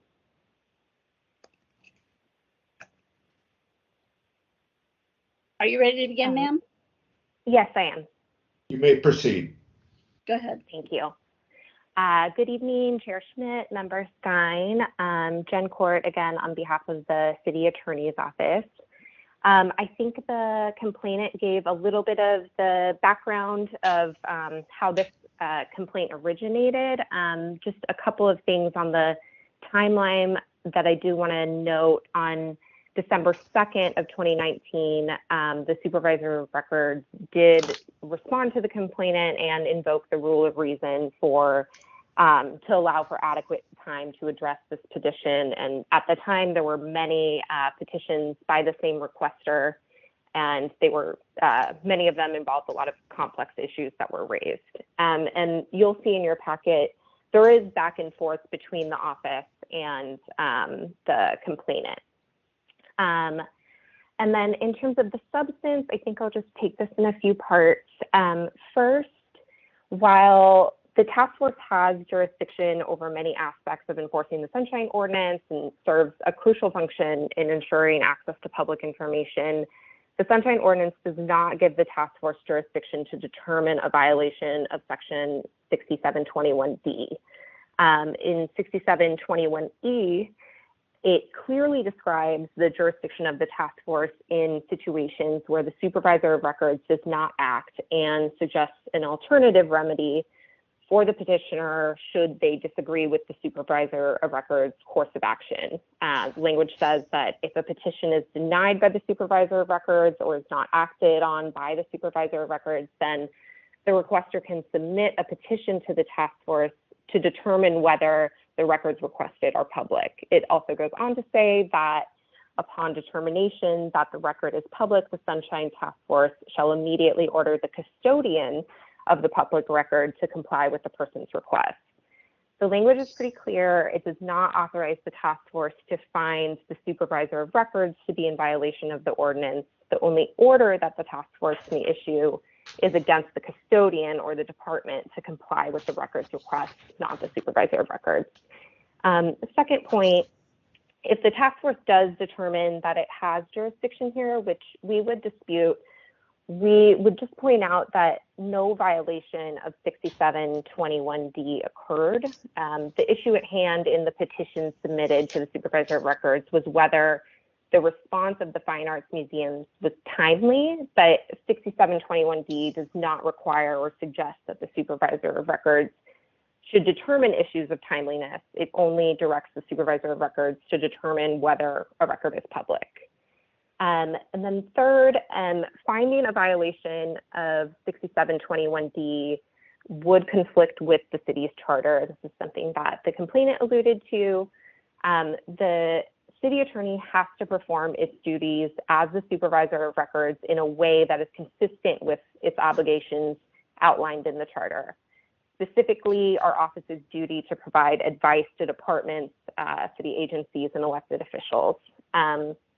There was a 2014 court ruling, St. Croix versus Superior Court, that held that the Sunshine Ordinance cannot supersede or negate city attorney's obligations under the charter to act as counsel to city departments or agencies. And to act as both the supervisor of records and the attorney for city agencies in which these petitions pertain, our approach as a supervisor of records has been to contact the department to determine whether a record requested must be disclosed, advise them of their legal obligations regarding the records request, and attempt to help the requester to get the information that they're seeking, provided that the record they're seeking is public. Ultimately, we are providing advice to city departments, and which are our clients. And what action the client takes is ultimately up to them. Finding a violation here of 6721D would amount to the task force telling the city attorney how to advise its clients and would interfere with the city attorney's duty to advise clients as required by the charter. And then the last piece of this, 6721C, we don't dispute that the task force has jurisdiction over this portion of the complaint. However, we don't believe that a violation occurred here. The requester asked for a statement regarding written determinations by the supervisor of records and prior orders to disclose by the supervisor of records. In a timely manner, we informed the requester that all responsive records would be included in our annual supervisor of records reports. We pointed out links to those reports. Your time's up. Oh, sorry, that can answer any questions. Okay, great. Thank you. All right. Now it's question time. I will defer to start with the questions to Member Stein.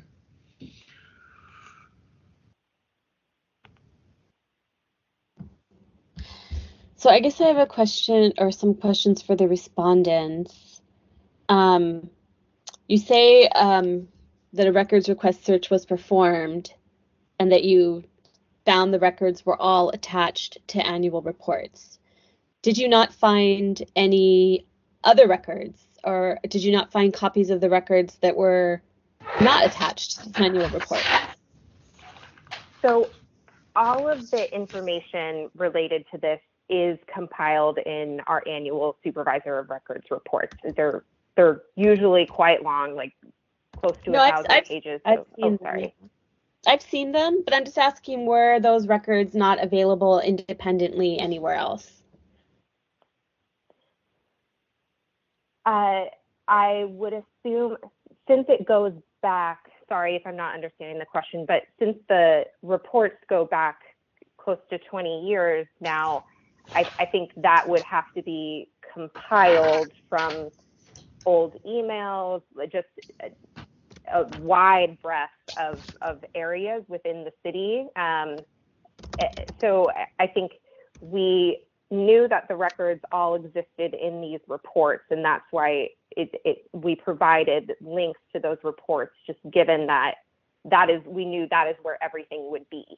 Right. Yeah, and I understand that. So then was no search performed independently because you knew that that's where the records could be found? I believe, and just to be clear, I was not in the office during this time, but from my understanding from colleagues is that a search was performed to see if there was any independent records, but there's no independent records that exist outside of these reports. Okay. And then I have another question, which is a little bit amorphous, but I'm wondering, in the department's view, in the city attorney office's view, what are the duties of the supervisor of records?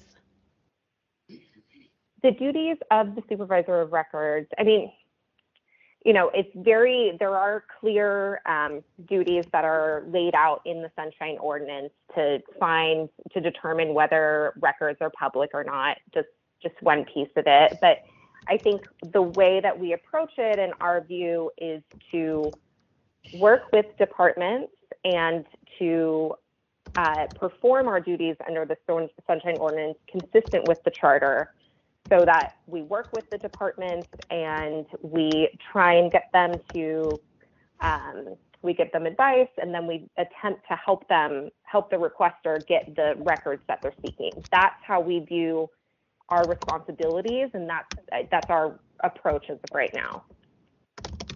Okay, thank you. Thank you. Those are all my questions, Chair Schmidt. Okay. I do have some questions. I'm going to start with the respondent.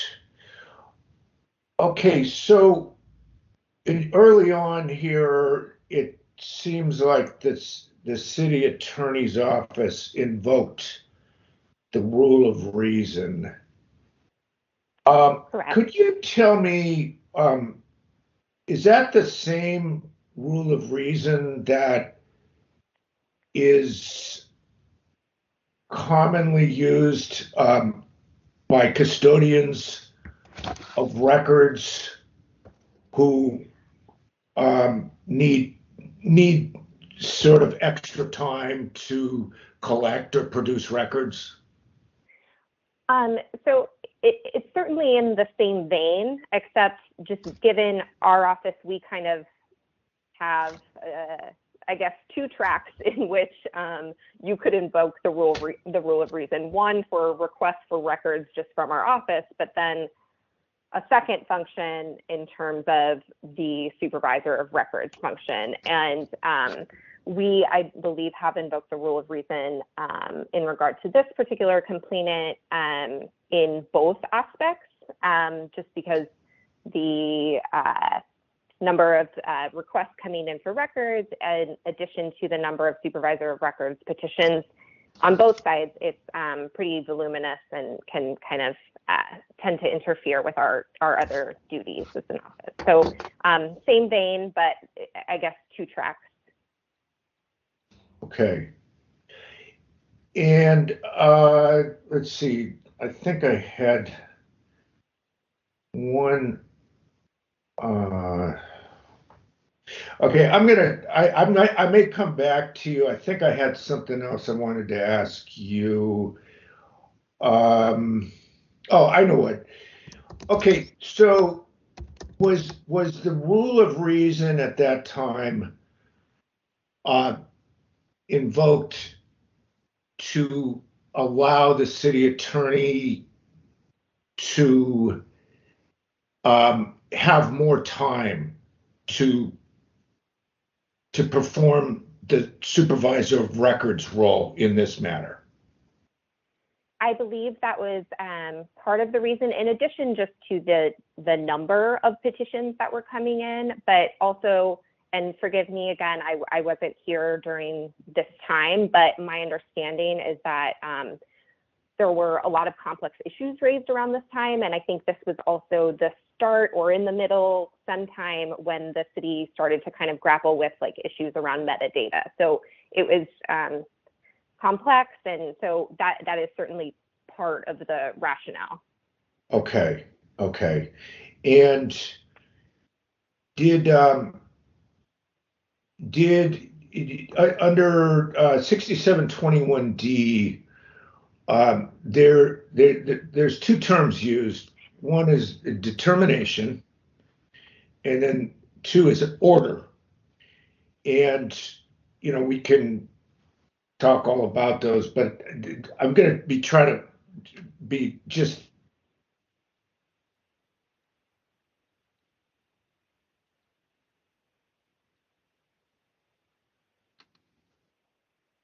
in response to the request that was made here for a ruling by the supervisor of records. Was a determination ever made?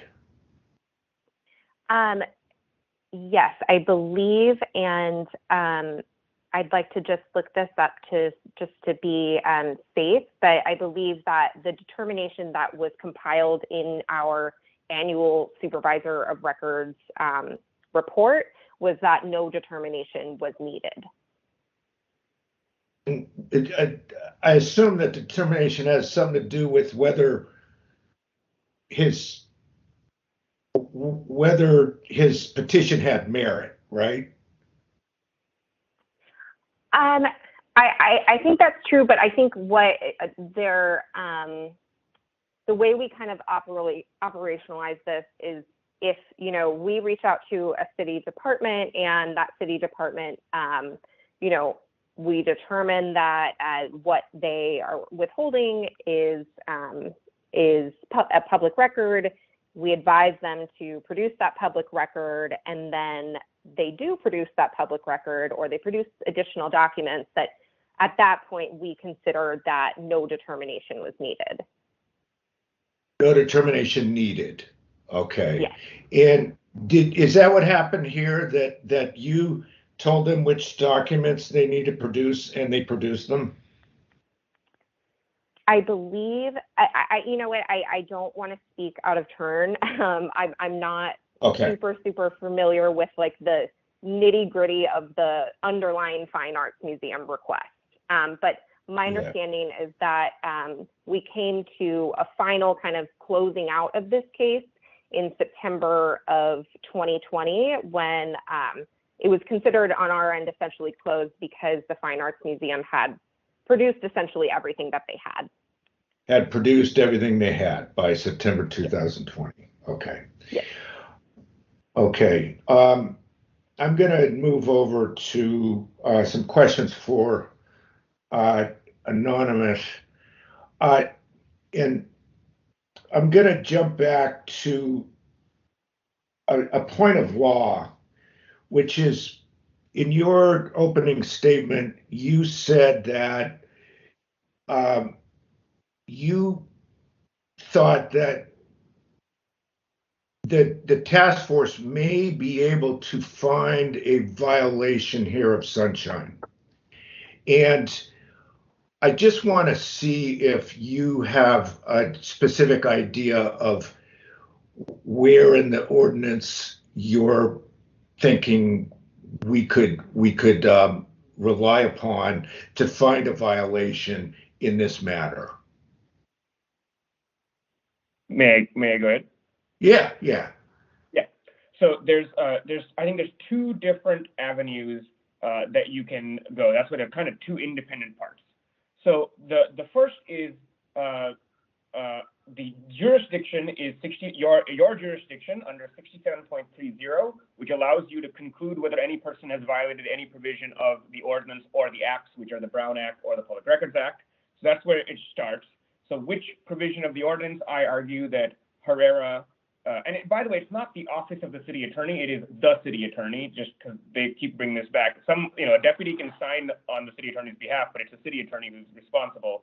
The city attorney's obligations under 6721C, I argue that the city attorney has not complied with all of the sentences in 6721C, and therefore the city attorney violated 6721C.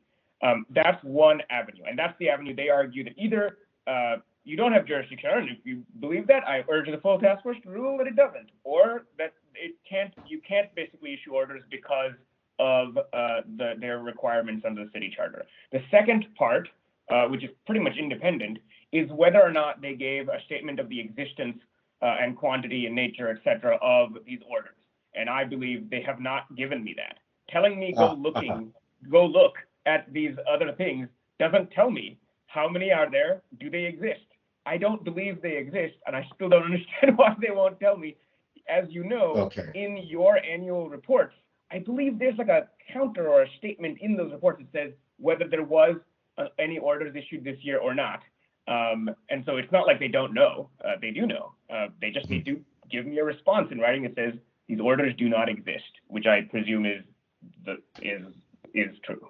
So okay, and I had actually bookmarked this myself, and so I wondered if there was something else I was not seeing, but I think in 6730 you're referring to the last sentence of C, that not the last sentence. Let's see. Oh yeah, it is the second to last sentence. That and I'm not going to read the sentence in order, but I'm going to reverse it. It says, whenever the task force concludes that any person has violated any provisions of this ordinance or the acts, and then going back to the start of the sentence, the task force shall make a referral to a municipal office with enforcement power. Is that the provision you're pointing to? Correct. That's the provision under which you issue most, I think, all of your violations, right? You issue orders to disclose records, and then you make findings of violation. I'm talking about the findings of violation part. Yep. Yeah. This is it can be interwoven with 6721 and those other provisions, but I'm not sure if it has to be. And yeah, so the reason I bring this up, to be clear, is this is the provision under which you find violations of, say, public meetings or anything that's in like another section, like retention or something else like that, right? That's not 6721. Exactly. Yeah. Got it. Okay. All right. And then just in terms of the facts, I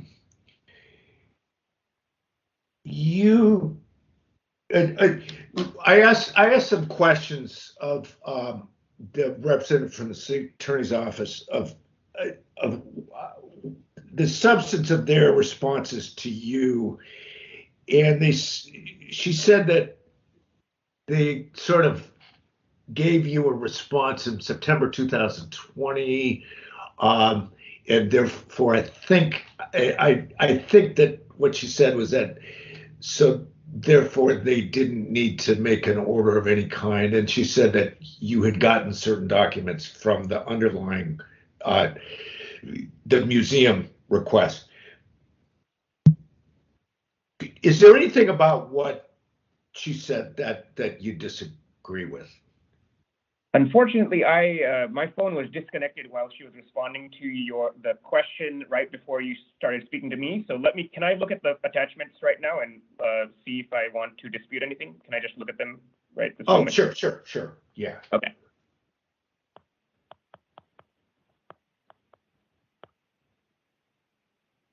To be clear, this is September 2020. That can't be right. If that's what she's claiming, maybe she's made just a mistake. But sorry, September 2019 or September 2020? I kind of noted it was 2020 that something came from them that sort of was the final answer to you. Oh yeah, okay, yeah. So I'm looking at my own email threads here. So I filed the petition November 2019. Yes. And then on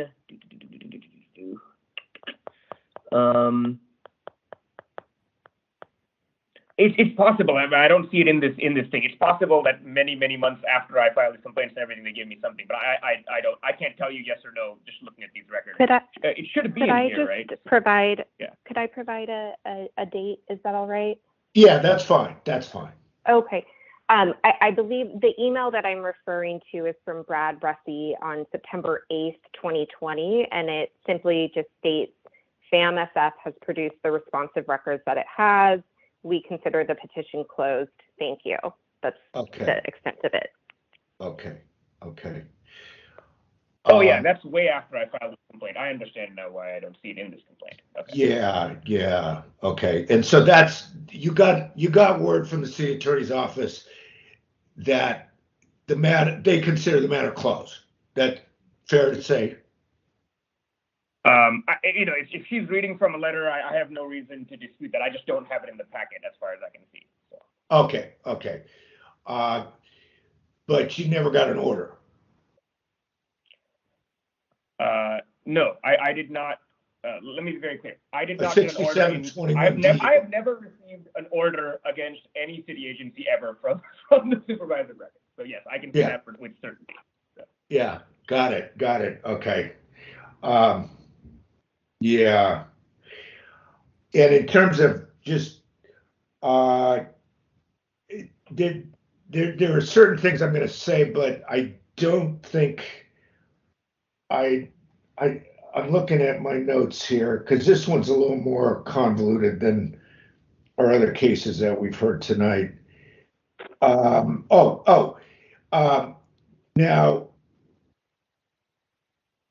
just give me a kind of a sense of how much did you actually eventually get from your requests to the Fine Arts Museum people?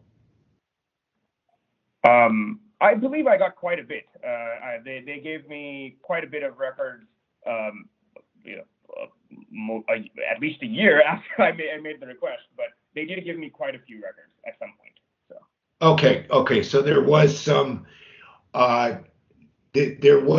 some activity later on in responding to your request. It sounds like. Okay. Correct. After all of this had happened, eventually the Fine Arts Museum, let me be very specific. After these complaints had been filed with you against the city attorney, after I'd asked the city attorney to give me a response petition, some N months after that, I actually got something, correct? Yeah, okay. And I didn't get a chance to try to hunt it down, but what was the resolution of that? Not your complaint to the supervisor of records, but you brought a task force complaint. What happened with that? I withdrew the complaint at some point once I received some number of records. Okay, thank you.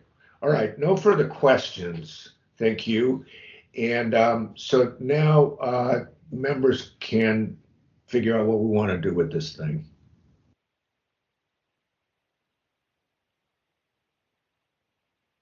I will say to Member Stein that I believe that there's something about the position that the city attorney's office takes as to what their proper role is here that it's not working for me. And I think that we need to contact our legal counsel to figure out why they've sort of concluded that. Apparently, they've concluded that this whole idea of determination and order is somehow it violates the charter. I'm assuming they don't say it explicitly, but I think they're saying that the Sunshine Ordinance, that provision violates the charter. And I don't think that St. Croix would support that.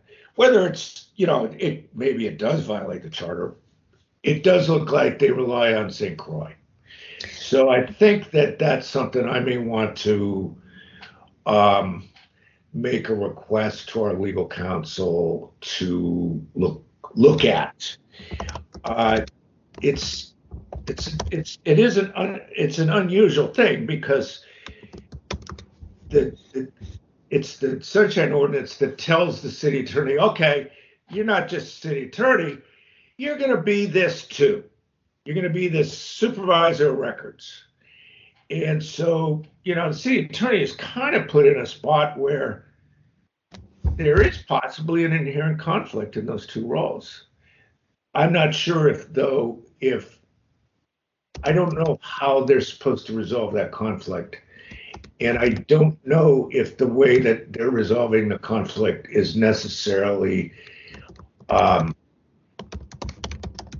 don't know if they can just say, well, we're not going to do determinations, we're not going to do orders.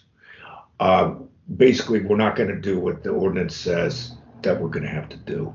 So I'm going to make that request, regardless of what we do with this specific case today.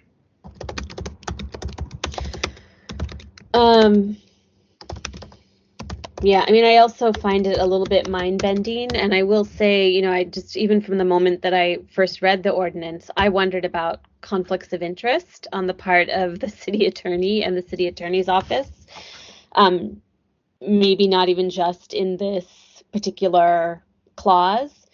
And, when you read 6721D, it says the supervisor of records can be asked to make a determination whether a record is public, and they can be asked to make it in writing.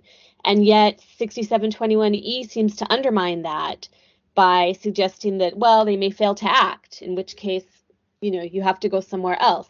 So, or you have to come to the Sunshine Ordinance Task Force.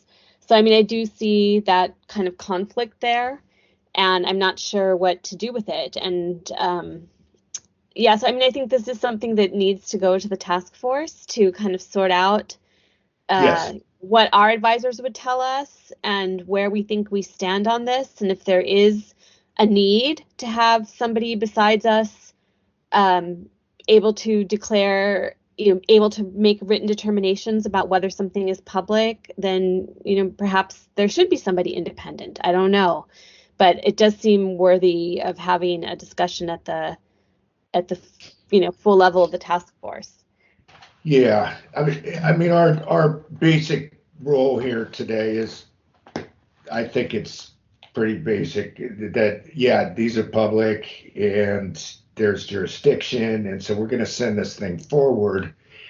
I do think that there is a possible, I think there's merit to the idea that 6730C could, I don't know if I necessarily call it jurisdiction.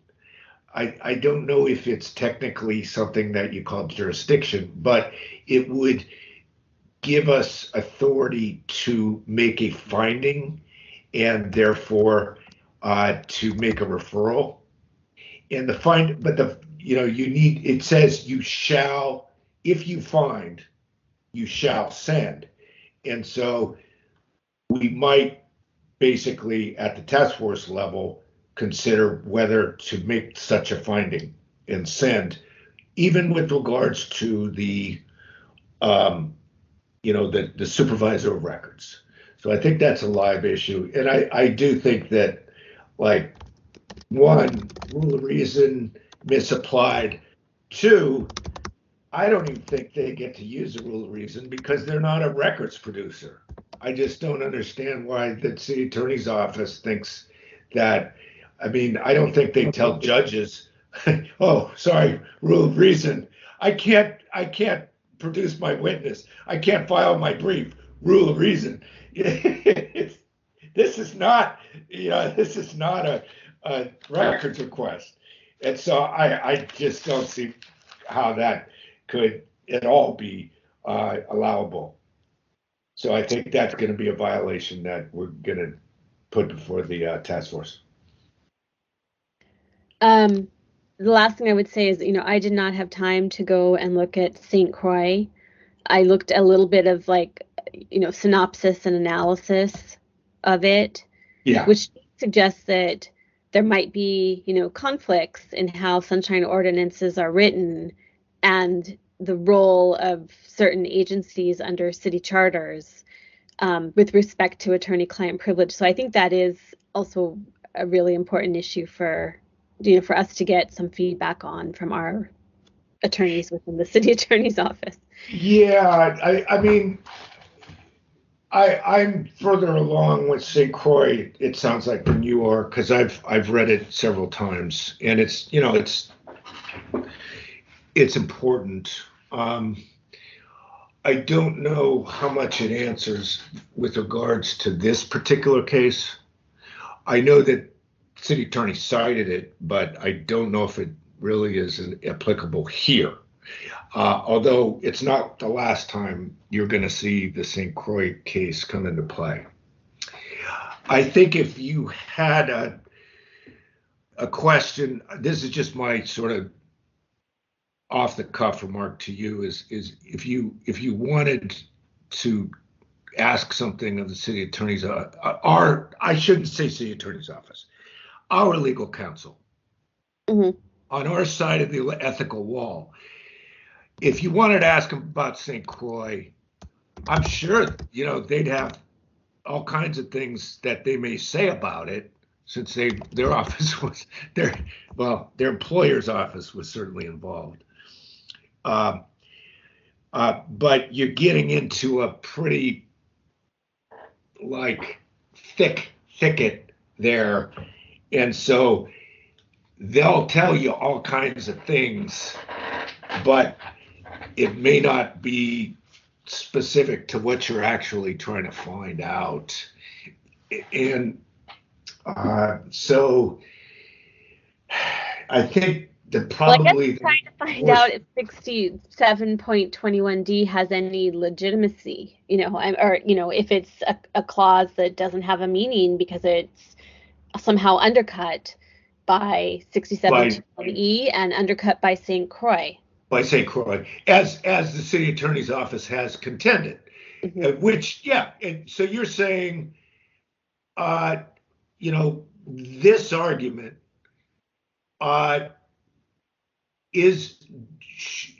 would our legal counsel look at this argument that's being made here and tell us what they think of it? Yeah, I would just like to know. Yeah. If they come up with I think that's. Yeah, that's exactly what I was hoping for. Is you give it to Mark and or Helen, and say, hey, look at this. Does St. Croix really support this, or does it not? Yeah. Yeah.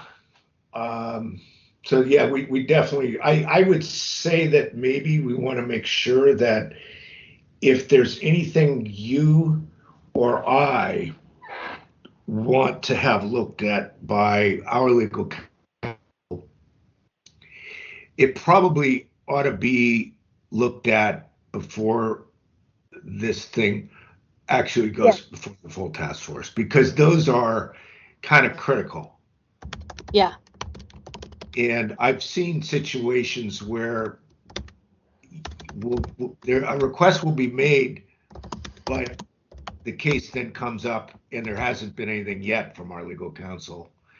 And that just doesn't fly for me. And especially in this case, because these are the legal issues here, I think, are the ones that I don't think the factual issues here are very, very complicated. It's the legal issues that are important here. I would agree. Do you want to craft a motion, because it's a little bit? Yeah. Let me take a shot at it. Right, so I'm sorry. Go ahead. Okay. Motion to send forward to the full task force after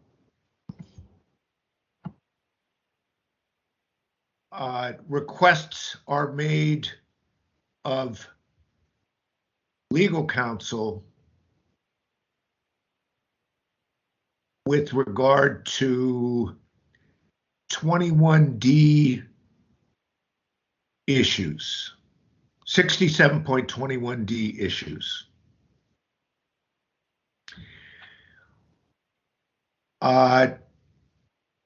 The documents are public and there is jurisdiction, and we will consider,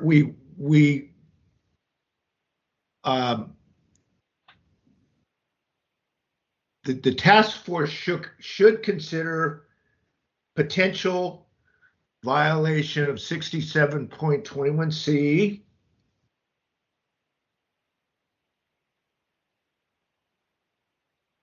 and 67.30C referral,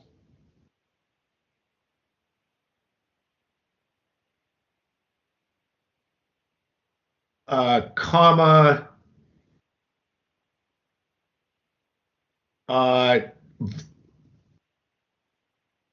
possible 21D violation, and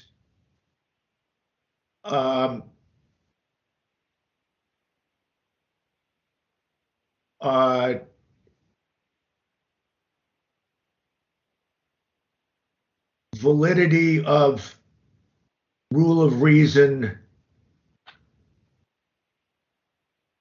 citation.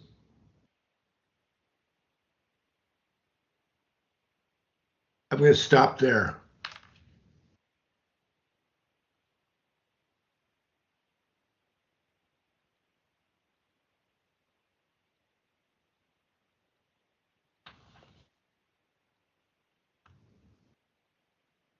Sorry, I said I second it. I just realized I was on mute. Okay. Yeah.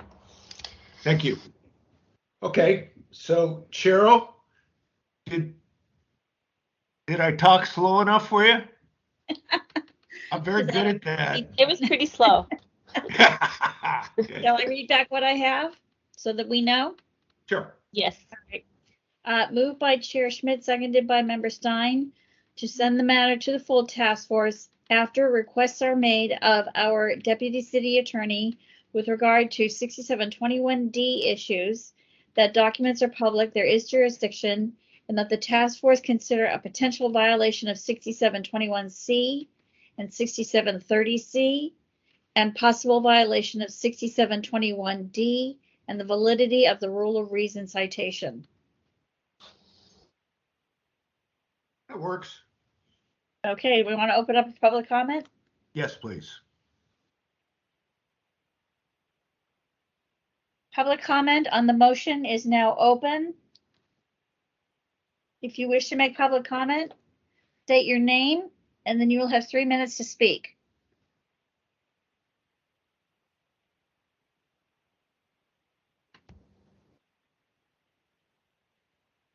Sounds like we may not have any public commenters on this item. Public Going, comment. last call, gone. Okay, so we can have a vote.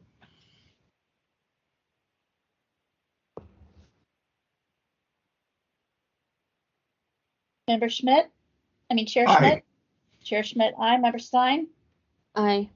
Member Stein, aye. Moved by Chair Schmidt, seconded by Member Stein, to send the matter to the task force after requests are made from our Deputy City Attorney with regard to 6721D issues, that the documents are public, there is jurisdiction, and that the task force should consider potential violations of 6721C, 6730C, and possible violation of 6721D, and the validity of the rule of reason citation.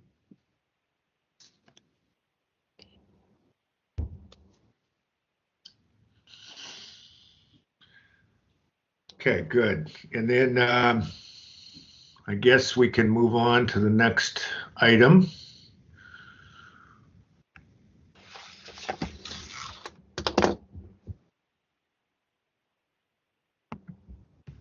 Read that. Item number 9, hearing task force determination of administrative status on the order of determination filed / active as per Administrative Code 6721 and the task force complaint procedure. Shall I read? Do you want me to read the motion from that hearing? Sure. All right, let me see if I can find it.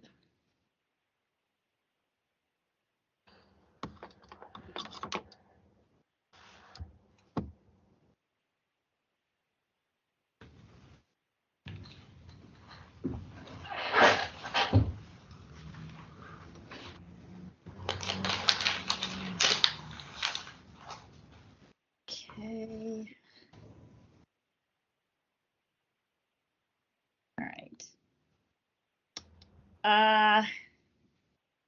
Action moved by Chair Wolf, seconded by Member Wong, that the task force declares that determinations are effective immediately and that respondent and custodian are ordered to comply within 5 business days from the hearing at which the complaint was heard, as per Administrative Code Sunshine Ordinance Section 6721E of the meeting, that the written communication of the determination and the order to comply be sent immediately the business days following the hearing, that a referral to the complaint committee to amend the complaint procedure to A, reverse sections D and E, and B, that the language reflecting those motions be amended to reflect the motions and return it back to the task force in April for approval.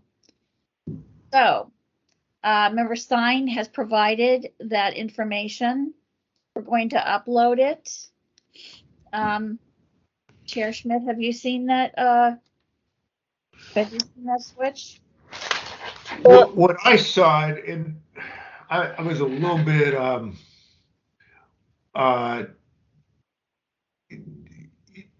saw that Member Stein did something where she switched D and E. Correct. That's all I did so far. Okay. That's all I did. So that was all. Yeah. But and Okay. yeah. So I was gonna say I realized afterwards, like, oh, there was this other part because Cheryl reminded me. Okay. And today I worked on it a little bit. It's not ideal to present it because ideally you would have seen it like marked up and know what I'm trying to add or subtract. Okay. There's just, but I've identified, I think it's like 5 sections that need changed a little bit to follow what it is that we resolved. And I can read them off. I can't really show them to you. That's fine. Is that how you think we should do it today? We should talk it out, because if that's what you think, that's fine with me. I just want to ask you, how do you think we should handle this? I thought about it, and I kind of feel like we should talk about it a little bit, and then maybe formally propose it in our next meeting, or formally propose it to the full task force, and then it can be discussed there with public input. But there sort of has been something resolved already, so it really is kind of wordsmithing, and it's hard to do without people being able to look at it in a hard document. So I guess there's 2 ways. One is just to discuss it, read it off, get public comment, adjust it a little if we need to, and then send it to the task force just for timeliness. Or we can talk about it and bring it back to our meeting next month, approve it, and send it forward with the changed language. Well, I think, thank you. Why don't we take a crack at it? You said there's 5 spots. Yes. And so once you sort of give me, like, point to each of the spots, tell me what the changes were that you made. It maybe takes 10 minutes and we're done. And then we, who knows? Because I'm guessing, knowing you, I'll probably agree with just about everything you wanted to do. It's just implementing what was said in our meeting. But maybe there's important points that I haven't considered. So I will take you through it. The first one is, go ahead. If you just tell me where to look and I'll leave it to you to sort of walk me through it. Okay, so I will say too, I mean, maybe I missed something because I didn't have the time to reread the entire complaint files, but what I did is a search for anywhere that determination or order were mentioned, because that is basically what we are changing, right? Okay. And basically, here are the 5 sort of paragraphs that I thought needed changed that mentioned determination or order. So one is P279 item 5. Got it. I'm there. So here's how I would read this one. I wouldn't change the first sentence at all. After hearing all testimonies, the SOTF shall determine if violations of the Sunshine Ordinance have occurred and or provide other directives as needed. Then I would add, orders stated at the conclusion of the SOTF complaint hearing are effective immediately and should be complied with within 5 business days. The task force will also notify the parties by email of any order on the business day following the hearing. Or you could say of any order to comply with the Sunshine Ordinance on the business day following the hearing. An order of determination explaining the reasoning behind the decision and order shall be issued by the chair on behalf of the task force at the earliest possible date. Right, so I'm just trying to put in there that the order is made at the hearing, there's 5 business days from the point of the hearing, that there will be an email the next day to the parties, and that there will be an order of determination that comes later that kind of gives the detail of what was decided and why, right? I like 90% of it, and the only thing I wonder about is that I think that clears up what I think the problem is, which is that everything's kind of backwards right now. This sets it back to the statute. Determination, order, fast, 5 days, done. And that's what the statute says. And so I think basically what you just said satisfies that. The one thing that still remains, which I'm still not really clear why it has to be this way, is this thing that it's okay, you got a determination and an order, and then there's this other thing called an order of determination. I mean, this is not the Supreme Court. You know, we don't there's nobody who's following our opinions. There's no, like legal doctrine that says that people have to read our words and parse them.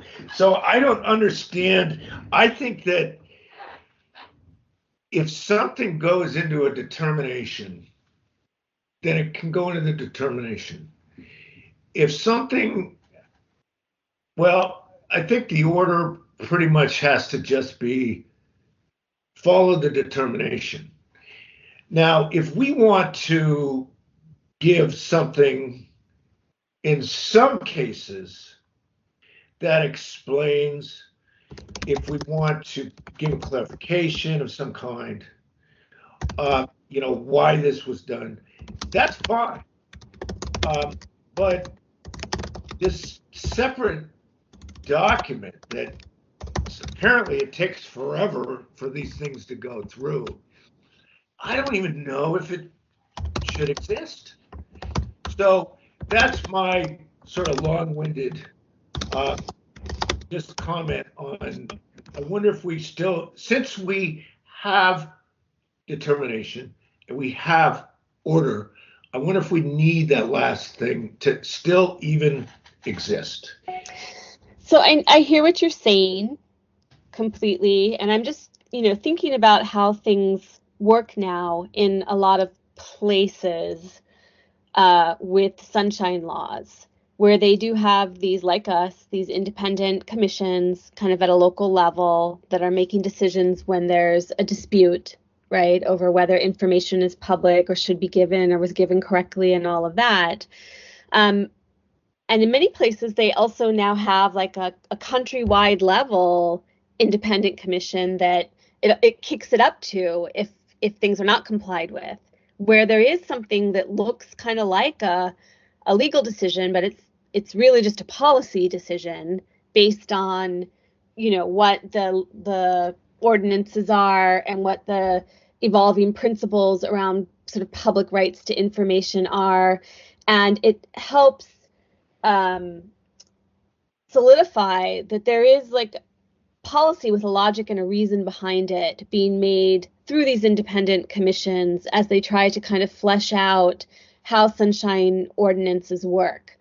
And we just have, you know, we're sort of doing it, but without that higher level, and we don't have the resources to search our past decisions or go back and really check, you know, how has this developed. And we're not, yeah, I agree, we're not a court.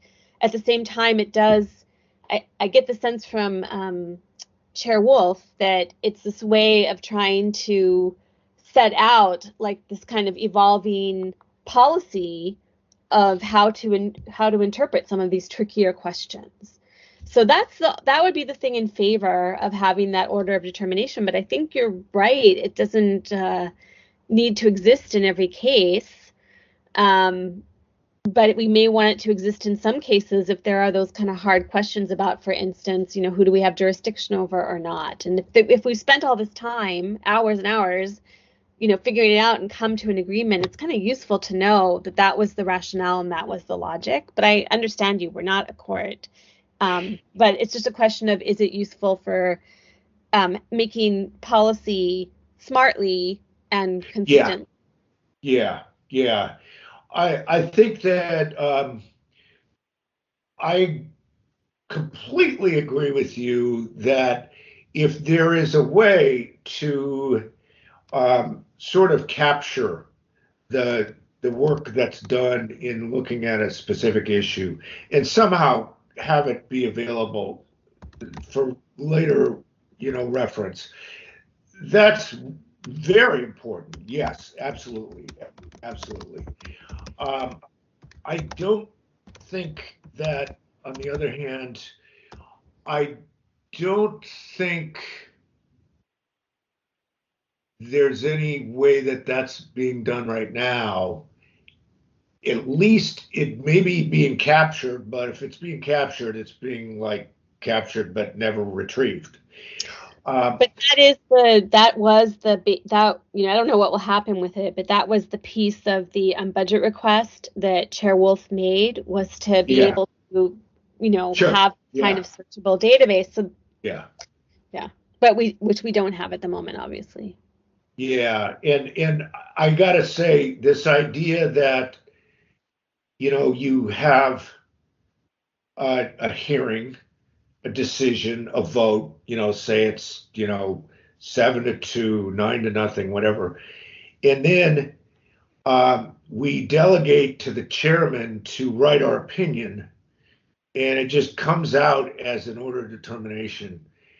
I just don't think that that captures the substance of what we do. And I think that it's also probably pretty difficult for the chair themselves to, at that point, try to sit down and capture the substance of what we did.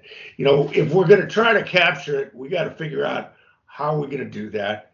What do we do?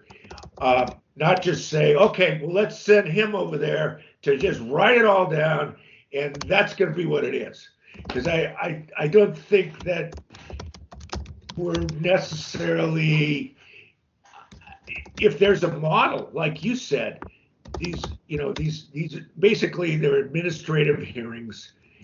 They will probably, you know, make a decision, et cetera, and then they'll probably have a drafting process where they say, okay, we want to have some kind of precedent that we can look back to.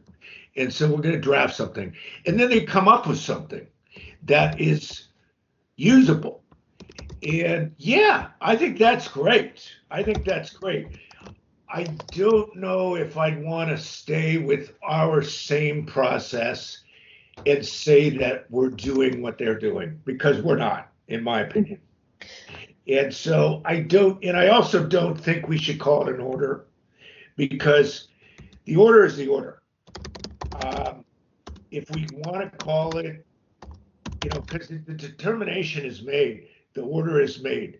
If we want to call it something that a clarification, I just don't know if that's what we want to call it. And I don't think that we want to simply say, okay, let's have the chairman just go and do his wordsmithing, and then that's going to be it. Because I don't think frankly, if I was looking back at one of these things, I wouldn't consider that very helpful to me. So I don't know. I hear you on all of that. So, I do think that would be an important thing to discuss. Yeah. When this goes to the task force, whether there should even be this second order of determination, and if so, what process is followed and what nomenclature is used. Yeah. Okay. This is Victor. Mm-hmm. We've been working on redrafting the ODs for quite a while, and we've kind of taken a lot of the summary of the complaint out of the order of determination and referring to the minutes instead. And that's why I've been asking the board and the committees to be very clear when making the motion to describe the reason for the violation, because when I was writing the ODs, I'm just pulling it from the minutes and putting it into the written OD. So I do like your suggestion. It's kind of rehashing what's in the minutes when we do write the OD. So I do like the recommendation. It's just when we do send it off to somebody like the Ethics Commission, we will have to write something a little bit more comprehensive. And I don't know how we can do that. Yeah. And I agree with that. Yeah. Although that sending to the Ethics Commission, not everything gets sent there. Mm-hmm. And so I think that we need to recognize, well, when we are sending something to the Ethics Commission, yeah, we got to write it up the right way. But one size doesn't fit all. I don't think it necessarily has to happen that in a lot of cases there's anything more than the order or the determination and the order. Well, why don't we say that we take your edits, Member Stein, and we'll leave in what I was protesting, and yet it can be raised as like my objection later on, like, well, why do we even still need this? And if we do, should we clean up the way we do it? Sure. Okay, so the next one is P281. P281 D1. That's let's see. Oh, D1, got it. Okay. So what I would make it say is something like, the administrator shall send notice of any orders to the complainant and respondent on the next business day following a complaint hearing, and as necessary, request a written response which shall be monitored by the SOTF Compliance and Amendments Committee or any committee recommended by the chair. If a public records violation is found, the custodian of records shall be ordered to provide the record to the complainant within 5 business days after the hearing at which the orders were announced. The Compliance and Amendments Committee shall review whether a city or county agency has complied with SOTF's orders. Okay, but that's not in every single case, because sometimes determinations are made and there is no referral to CAC. So I can just say, if needed, the Compliance and Amendments Committee. Yeah, because that was basically there already, and all I've done is change the wording. I dropped order of determination to just say SOTF orders, and I also just made the sentence active instead of saying they're going to review whether there has been compliance. So I could say if needed, the Compliance and Amendments Committee shall review. Well, I mean, it basically says if a public records violation is found, custodian of public records is ordered to determine in 5 business days. I understand what you're saying.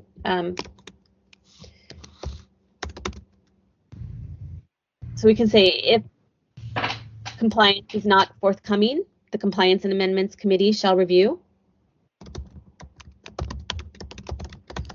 Or something like that, right? What if we don't say anything about them? No, I think because aren't they usually just brought in when they're specifically asked to be brought in? Yeah, that was my suggestion. Only when requested.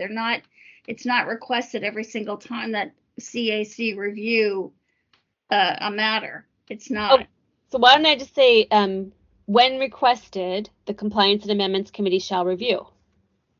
That's fine. Yeah, I think that's better. Yeah. That was already in there. So we're actually tightening up that language. Okay, great. Okay. Anything else on this one, member? I think I wouldn't mind looking at it when it's hard copy for prime time, because I think it's probably good, but there's something about the order itself that I just want to make sure, just the verbiage on the order. But why don't we stay with it for now? Sounds good. Okay. Then P282D2. Yeah. I would just change the last sentence to a copy of the order, not order of determination, but a copy of the order shall be included with such notification. So it's, if there is a failure, yeah. Do we even need this? I mean, isn't this just a copy of what the ordinance says?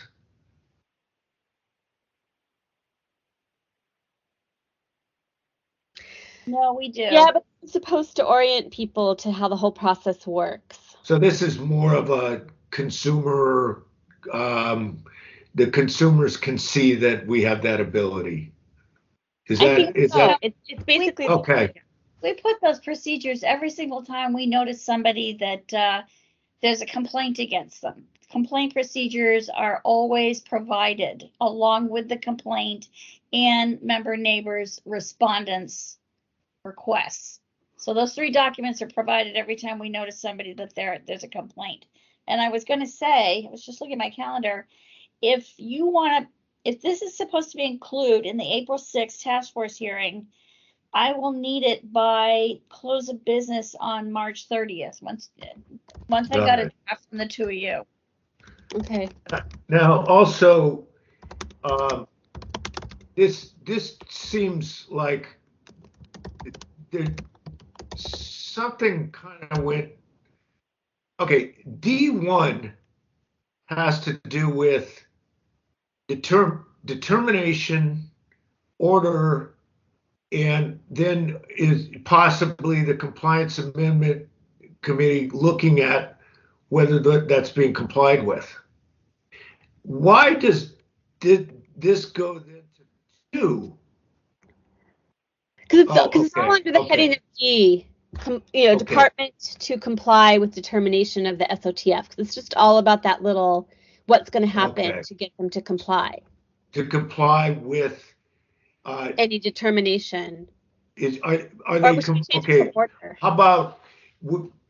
I'm just thinking this is a little wonky, but I think they need to comply with the order as I opposed think you're right. to yeah. To comply with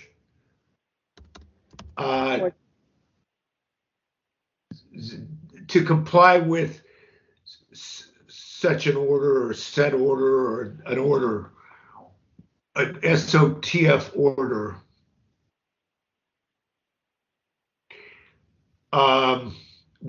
Okay. All right. Yeah, I mean, I literally, I wanted to get something done for this meeting, Tuesday. but I had like an hour and a half before. It was like the last. No, it's all great. It's all great. I'm impressed. You got a lot done in that time. You did great. I'm just sort of like trying to get it as close to being a final product, so we can, we don't have that much left to do after this. Okay, I think we just knocked out 3 out of 5.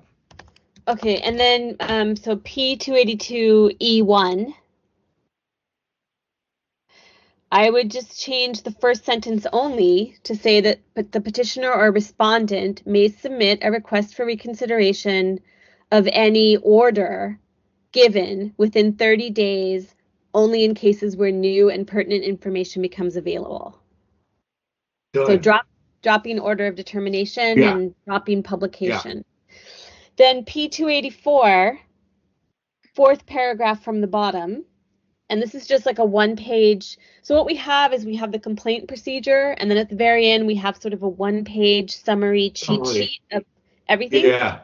So I would just here say, if the SOTF finds violations, I guess it should say a specific order for compliance shall be declared at the conclusion of the hearing. Sounds terrible. And provided to all parties by email the following business day. So I guess because I was trying to change language that was already there, but so if the SOTF finds a violation, a specific order for compliance shall be declared, stated, How about issued. a written determination will be issued.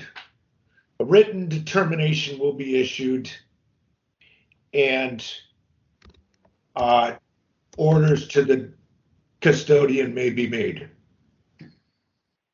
But this is actually just trying to summarize that we are going to state at the end of the case, we're going to make an order potentially. And if we make an order, which is just a verbal order, that clock is going to start, right, at the conclusion of the hearing. And then a written order is going to come the next day. Okay. So this it's is really talking about a verbal order. Okay. So if SOTF finds violations, a specific order for compliance, we should say shall be issued or shall be declared at the conclusion of the hearing. And a written order provided to all parties by email the following business day. How about if let me try wording. If the SOTF determines any violations occurred, an order will be sent to the custodian and provided to all the parties. Well, we have to say that an order will be made at the conclusion of the hearing. An order will be proclaimed or stated, right? Because we're going to give the order at the end of the case hearing. And that's the verbal order that starts the clock running. I think that, okay, an order will be proclaimed. Declared is what I put, but it sounds weird too. Or we could just say that the custodian will be ordered to comply, and a written order will be provided. The written order will be provided.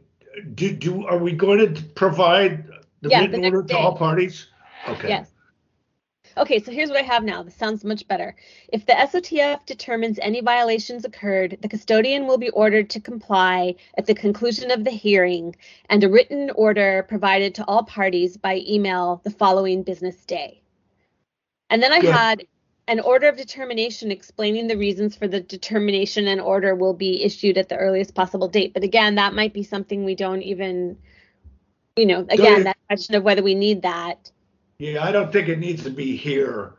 And if there's still going to be an order of determination, we could talk about that up above. Okay. But I don't think they need to know it in the summary. So I'm going to cut that out there. And then it just has the last sentence stays the same. At the discretion of the chair, the matter may be referred to committee for following up on directives and or compliance. Okay, good. And then I think that more or less addresses the backwards language and tries to realign it with the actual ordinance. Nice. Sounds good. This is Victor. I just want to give you a little bit on how we would procedurally handle this matter. I don't think that us as administrator staff would actually write an order or provide an official order. We would just inform the respondent that the task force has made this order and not write anything official. Say something to the effect that in the email we would write, please note that the task force on this date ordered this to happen. We wouldn't do an official document or anything to that effect because so should we say a written notice provided to all parties by email? That's a lot better than what I was saying. Okay. That sounds good for now. Yeah, written notice, because the written, there needs to be a written determination, but the order doesn't necessarily have to be a separate, written document of any kind. I'm not sure if we need that. Yeah, okay. So the question is just, is this good enough to go to the task force where they can pick it apart and decide yes or no? I think so. If you get it and you can give it to me just to take a last look at some point, it doesn't have to be any formal, just whenever you're done with it. If you could I can get this to you tomorrow. No hurry.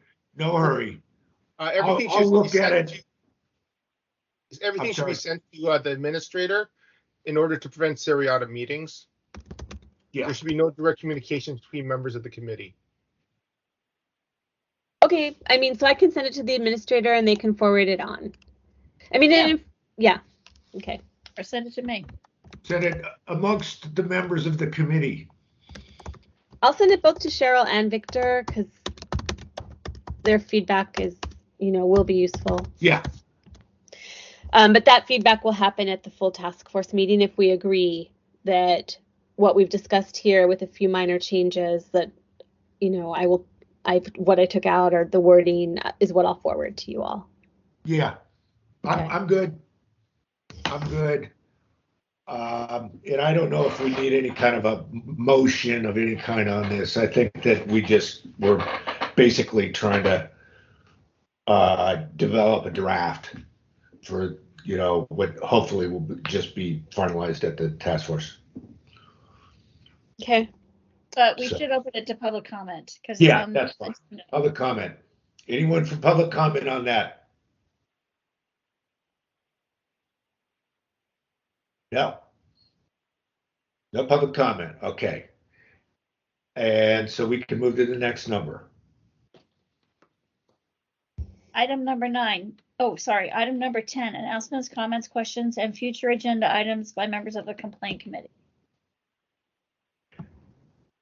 No, I don't have anything. I didn't know if our item that we sent up last time would have made it to the last meeting, but it seems like it didn't. What are you talking about?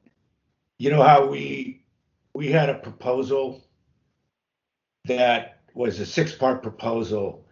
It doesn't seem like it went through the system quite by the last meeting, the task meeting. So I'm assuming that'll be what? Are you talking about David Pilpel's document? No. No, Cheryl, the last time we had a complaint committee hearing, that was kind of like the last rendition of what my 6-part proposal was. Oh, yeah. Okay, yeah. And so that's going to find its way to the task force itself at some point. But other than that, I don't think there's anything we're working on right now in this committee. Member Stein, anything else? No, not from my end. Okay. Just for the record, I went back and checked about this anonymous person who didn't make it. Item number 21155. Yeah. He was timely noticed with the correct email address of the hearing. Okay. So- Okay. Thanks for checking, Cheryl. Yeah. I assume that they were. Yeah. And so so, if they make contact or something, then It's up they to make them. contact. It's up to them to let me know if they want to keep the complaint open. Exactly. And I'll be sending out notices probably tomorrow morning. So anyway. Okay. Okay. So do we want to open this up for public comment? Sure. Any public comments? Public comment on item 10.